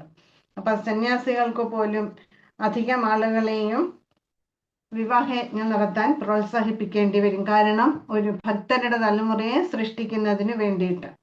സന്യാസികൾക്ക് സ്ത്രീ സംഘം നിഷിദ്ധമാണെങ്കിലും അതിനു മുൻപുള്ള ആശ്രമങ്ങളിൽപ്പെട്ട ഒരു യുവാവിന് വിവാഹ ജീവിതം അരുതെന്ന് വരുന്നില്ല. പൂർവാശ്രമങ്ങളില് ചിലര് പൂർവാശ്രമത്തിൽ വിവാഹിതരായിരിക്കാം, പക്ഷെ അതിൽ വിരക്തി വന്നിട്ട് സന്യാസം സ്വീകരിക്കുന്നവരുണ്ട്. വിധിവിഹിതങ്ങളായ യജ്ഞങ്ങളെല്ലാം ഭഗവത് പ്രാപ്തിയെ ലക്ഷ്യമാക്കിക്കൊണ്ടുള്ളവയാണ്. ശ്രീല പ്രഭുപാദരുടെ ഡിസൈപ്പിൾസ്, വിദേശികളായിട്ടുള്ള 2 ഡിസൈപ്പിൾസിന്റെ വിവാഹം അവര് തമ്മിൽ ഇഷ്ടത്തിലായിരുന്നു. ആ വിവാഹം പ്രഭുപാദര് നടത്തി. വിവാഹശേഷം കുറച്ചു നാൾ കഴിഞ്ഞപ്പോഴേ പ്രഭുപാദര് അവരെ 2 പേരെയും വിളിച്ചിട്ട് ചോദിച്ചു, എങ്ങനെയുണ്ട് വിവാഹ ജീവിതം? അപ്പൊ അവര് പറഞ്ഞു, ഞങ്ങള് സന്തുഷ്ടരാണ് എന്ന്. അപ്പോൾ ഉടനടി ആ പ്രഭുവിനോട് പറഞ്ഞു, നീ സന്യാസം സ്വീകരിക്കുകയെന്ന്. ആ നിമിഷം ആ പ്രഭു ശ്രീല പ്രഭുപാദരുടെ ആജ്ഞ അനുസരിച്ച് സന്യാസം സ്വീകരിച്ചു. ആ മാതാജിയോട് പോലും അനുവാദം ചോദിച്ചില്ല. അങ്ങനെയായിരുന്നു പ്രഭുപാദരുടെ ശിഷ്യര്. പ്രഭുപാദർ എന്തു പറഞ്ഞാൽ അവർ ഉടനടി അനുസരിക്കാൻ അവര് തയ്യാറായിരുന്നു. അപ്പൊ പ്രഭുപാദർ അതുപോലെയാണ് അവരെ വളർത്തിയെടുത്തിരിക്കുന്നത്. അവരുടെ ജീവിതം തന്നെ ഭഗവാന് വേണ്ടി അവരെ ഒഴിഞ്ഞു വെച്ചതാണ്. തങ്ങളുടെ ഗുരുവിന്റെ നിർദ്ദേശം അതാണ് എല്ലാത്തിലും വലുതായിട്ട് അവരെ കണക്കാക്കിയിരുന്നത്.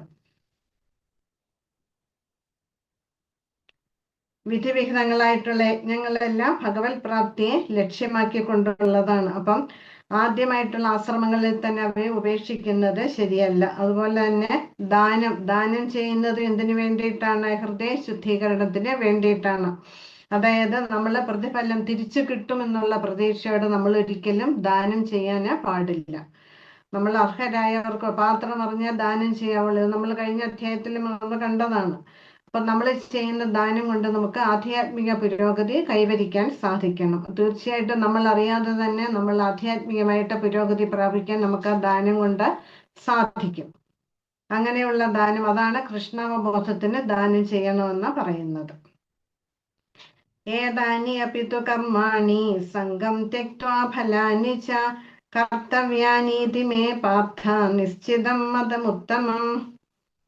അപ്പം ഇവിടെ പറയുന്നുണ്ട്, ഹേ പാർത്ഥ, ഏതാനി കർമാണി, ഈ കർമ്മങ്ങളെ സമ്പർക്കത്തെയും ഫലത്തെയും ത്യജിച്ചിട്ട് കർത്തവ്യങ്ങൾ എന്ന് കരുതി ചെയ്യണം. ഇതെന്റെ കടമയാണ്, എന്റെ കർത്തവ്യമാണ്, ഇതിങ്ങനെ ചെയ്യേണ്ടത് എന്ന് നമ്മൾ ആ ചിന്തയോടെ നമ്മൾ പ്രവർത്തിക്കുമ്പോൾ നമ്മളുടെ ഉള്ളില് ഫലാസക്തി ഉണ്ടാവില്ല. അപ്പൊ അങ്ങനെയുള്ള ആ കർത്തവ്യങ്ങളാണ് ഏറ്റവും ഉത്തമമായിട്ടുള്ളത് എന്നാണ് എൻ്റെ അഭിപ്രായം. അതായത് യജ്ഞം, ദാനം, ഓസ്ട്രീറ്റി, തപശ്ചര്യകളൊക്കെ നമ്മൾ ചെയ്യുമ്പോൾ അതിലെ ഫലാസക്തി വെച്ചുകൊണ്ട് ഇത് ചെയ്താൽ എനിക്ക് ഇന്ന നേട്ടം ഉണ്ടാവും എന്നുള്ള ചിന്ത ഉപേക്ഷിച്ചിട്ട് ഭഗവാന് വേണ്ടി നമ്മൾ ചെയ്യുക. അപ്പൊ അങ്ങനെ വരുമ്പോൾ നമ്മളുടെ ഉള്ളില് ഫലത്തിനോടുള്ള ആസക്തി ഉണ്ടാവില്ല.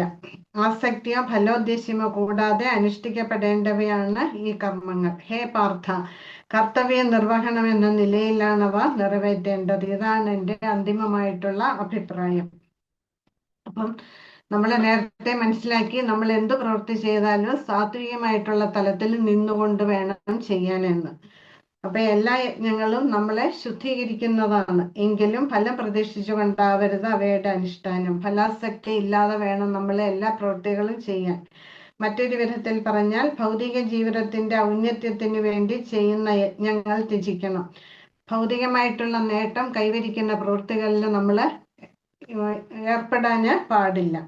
ജീവിതത്തെ പവിത്രീകരിച്ച് ആത്മീയതയിലേക്ക് ഉയർത്തുന്നവയെ ഉപേക്ഷിച്ചു കൂടാത്താനും എന്ന് വെച്ചിട്ട് നമ്മളുടെ നിത്യകർമ്മങ്ങൾ നമ്മൾ ചെയ്യണം. പക്ഷെ നമ്മൾ അതില് ഫലം പ്രതീക്ഷിക്കാതെ ആധ്യാത്മിക ഉന്നതി, അതോടൊപ്പം നമ്മൾ ആധ്യാത്മികമായിട്ടുള്ള ഉന്നതി കൈവരിക്കത്തക്ക രീതിയിലുള്ള പ്രവൃത്തികളിലും, അതായത് കൃഷ്ണാവബോധ പ്രവർത്തനങ്ങളിലും നമ്മൾ ഏർപ്പെടണം.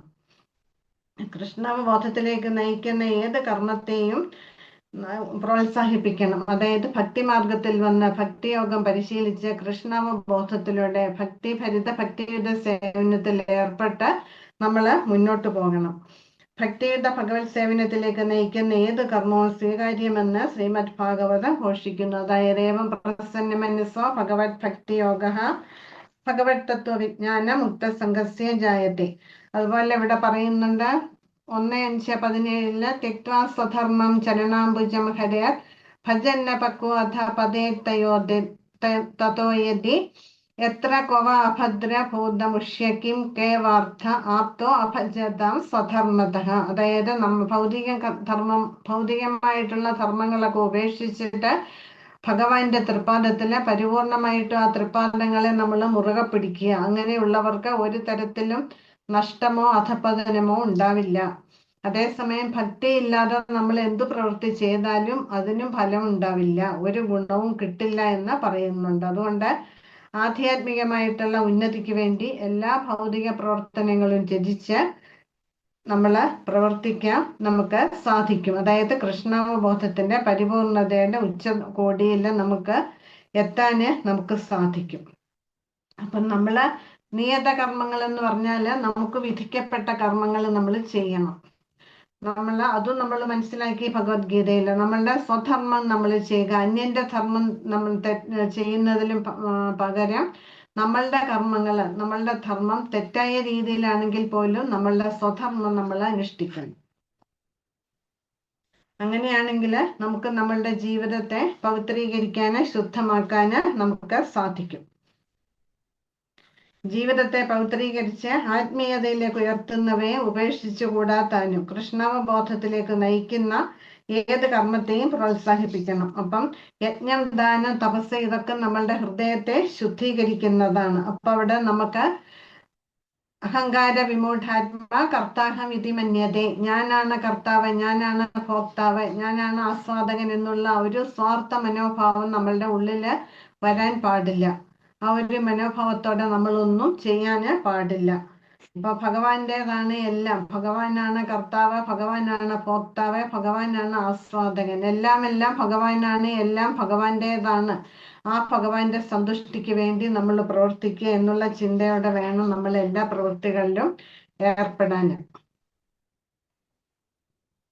അപ്പോൾ ഇവിടെ പറയുന്നുണ്ട് ഫലം ഉപേക്ഷിക്കണമെന്ന്, ഇല്ലേ? കർമ്മഫലത്തിലുള്ള ആസക്തി ഉപേക്ഷിക്കണമെന്ന് ഇപ്പോൾ ഭഗവാൻ നമ്മളോട് പറയുന്നു. ഇതിനു മുൻപ് പറഞ്ഞത് എന്താണ്? ഞാനാണ് ചെയ്യുന്നത്. നമ്മൾ നേരത്തെ പല അധ്യായങ്ങളിലും മനസ്സിലാക്കി, കർത്താഹം ഇതി മന്യതേ, ഞാനാണ് കർത്താവ്, ഞാനാണ് ഇത് ചെയ്യുന്നത്, അപ്പൊ എനിക്ക് ഫലം കിട്ടണം എന്നുള്ള മനോഭാവം ഉപേക്ഷിക്കണമെന്ന് ഭഗവാൻ നമ്മളോട് നേരത്തെ പറഞ്ഞിട്ടുണ്ട്. ഇപ്പോൾ ഇവിടെ പറയുന്നു ഫലത്തിലുള്ള ആസക്തി ഉപേക്ഷിക്കണം. ഭൗതിക ലക്ഷ്യം മുൻനിർത്തിയിട്ടുള്ള, ഭൗതികമായിട്ടുള്ള നേട്ടങ്ങൾ മുൻനിർത്തി ചെയ്യുന്ന പ്രവൃത്തികള് തീർത്തും ഉപേക്ഷിക്കണമെന്ന് ഭഗവാൻ ഇവിടെ പറയുന്നു. ആധ്യാത്മികമായിട്ടുള്ള പ്രവൃത്തികൾ, ആധ്യാത്മിക പുരോഗതി കൈവരിക്കത്തക്ക രീതിയിലുള്ള പ്രവൃത്തികളിൽ നമ്മൾ ഏർപ്പെടണം. അതിന് സഹായിക്കുന്ന പ്രവൃത്തികളെ ഉപേക്ഷിക്കാൻ പാടില്ല എന്നും ഭഗവാൻ നമ്മളോട് പറയുന്നുണ്ട്. അതായത് അനുകൂലസ്യ സങ്കല്പ പ്രതികൂലസ്യ വർജിത രക്ഷിഷ്യതേതി വിശ്വാസവും. അതായത് നമ്മുടെ ഭക്തിമാർഗത്തിൽ നമുക്ക് അനുകൂലമായിട്ടുള്ള കാര്യങ്ങൾ നമ്മൾ സ്വീകരിക്കുക, പ്രതികൂലമായിട്ടുള്ളതിനെ നമ്മൾ ഉപേക്ഷിക്കുക. എപ്പോഴും ഭഗവാൻ നമ്മളോടൊപ്പം ഉണ്ട് എന്നുള്ള ഉറച്ച വിശ്വാസം നമ്മളിൽ ഉണ്ടാവണം. ഇതാണ് ധർമ്മത്തിന്റെ മികച്ച മാനദണ്ഡം. ഭക്തിയുത ഭഗവത് സേവനത്തിന് സഹായകമാകുന്നതെന്തും, അത് യജ്ഞമായിക്കോട്ടെ, ദാനമായിക്കോട്ടെ, തപശ്ചര്യകളായിക്കോട്ടെ, അതെല്ലാം ഒരു ഭക്തൻ സ്വീകരിക്കണം എന്ന് പറയുന്നുണ്ട്. അതായത് ശൃണ്വതാം സ്വഗത കൃഷ്ണ പുണ്യശ്രവണ കീർത്തന വിധിനോതി സുഹൃത് സദാ. അതായത് ഭഗവാന്റെ കഥകൾ നമ്മൾ കേൾക്കണം, ഇല്ലേ? ഭഗവാനെ കുറിച്ചുള്ള കാര്യങ്ങൾ കേൾക്കുമ്പോൾ അത് നമ്മളുടെ ഉള്ളിൽ എന്ത് സംഭവിക്കും? നമ്മളുടെ ഉള്ളിലെ ഹൃദയന്റെ സ്തോഹ്യഭദ്രാണി, നമ്മളുടെ ഉള്ളിലുള്ള അമംഗളങ്ങളെല്ലാം പോയി കിട്ടും. നമ്മളുടെ ഹൃദയം ശുദ്ധമാകുകയാണ് ചെയ്യുന്നത്. അപ്പൊ ആ ശുദ്ധമായ ഹൃദയത്തോടെ നമ്മൾ എന്ത് പ്രവൃത്തികൾ ചെയ്താലും, ഭഗവാനുള്ള സേവനങ്ങൾ ചെയ്താല് തീർച്ചയായിട്ടും ഭഗവാൻ അതില് സന്തുഷ്ടനാവും. അതുപോലെ നമ്മൾ നഷ്ടപ്രായേഷു ഭദ്രേഷു, ഇല്ലേ? നിത്യം ഭാഗവത സേവയാ ഭഗവതി ഉത്തമ ശ്ലോകെ ഭക്തർ ഭവതി നൈഷ്ഠിഹി. നമ്മളുടെ ഉള്ളിലുള്ള എല്ലാ പാപങ്ങളും ഇല്ലാതാക്കാന് നമ്മളുടെ ഈ നിത്യമായിട്ടുള്ള ഭാഗവത പഠനം, ഭാഗവത ധർമ്മം അനുഷ്ഠിക്കുന്നത് കൊണ്ട് നമുക്ക് സാധിക്കും. അതുപോലെ ഭഗവത്ഗീതയില് ആ ശ്ലോകം ഞാൻ കോട്ട് ചെയ്ത് പറഞ്ഞതാണ്. നമ്മളുടെ സ്വധർമ്മം ചെയ്യണം.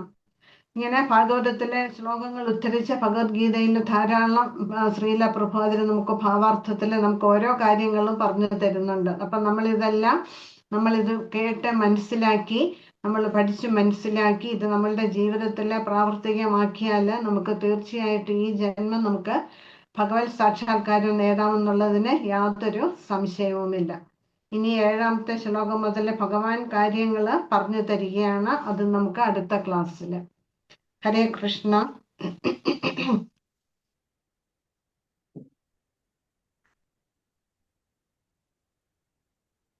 ഹരേ കൃഷ്ണ. ഹരേ കൃഷ്ണ. എന്തെങ്കിലും സംശയം ഉണ്ടെങ്കിൽ ചോദിക്കാം. ഹരേ കൃഷ്ണ മാതാജി, ഒരല്പം കൂടെ ഒന്ന് ക്ലാരിറ്റി കിട്ടാൻ വേണ്ടിയാണ്. ഈ സങ്കീർത്തന വേണ്ടിയിട്ടാണ്. ഇതൊന്നു മതി. ഇത് ഗോലോകത്തിലെ മന്ത്രമാണ്. അതാണ് നമുക്ക് മഹാപ്രഭു നമുക്ക് തന്നത്. ആ ഒന്നുകൊണ്ട് നമുക്ക് നമ്മളുടെ ജീവിതം ധന്യമാക്കാൻ നമുക്ക് ഈ കലിയുഗത്തിലെ പതിതാത്മാക്കൾക്ക് തീർച്ചയായിട്ടും സാധിക്കും. തിരുനാമയജ്ഞം അത് നമ്മൾ സ്വയം ചെയ്യുക, മറ്റുള്ളവരെ കൊണ്ട് നമ്മൾ ചെയ്യിപ്പിക്കുക. നാമജപം അത് പ്രചരിപ്പിക്കുക.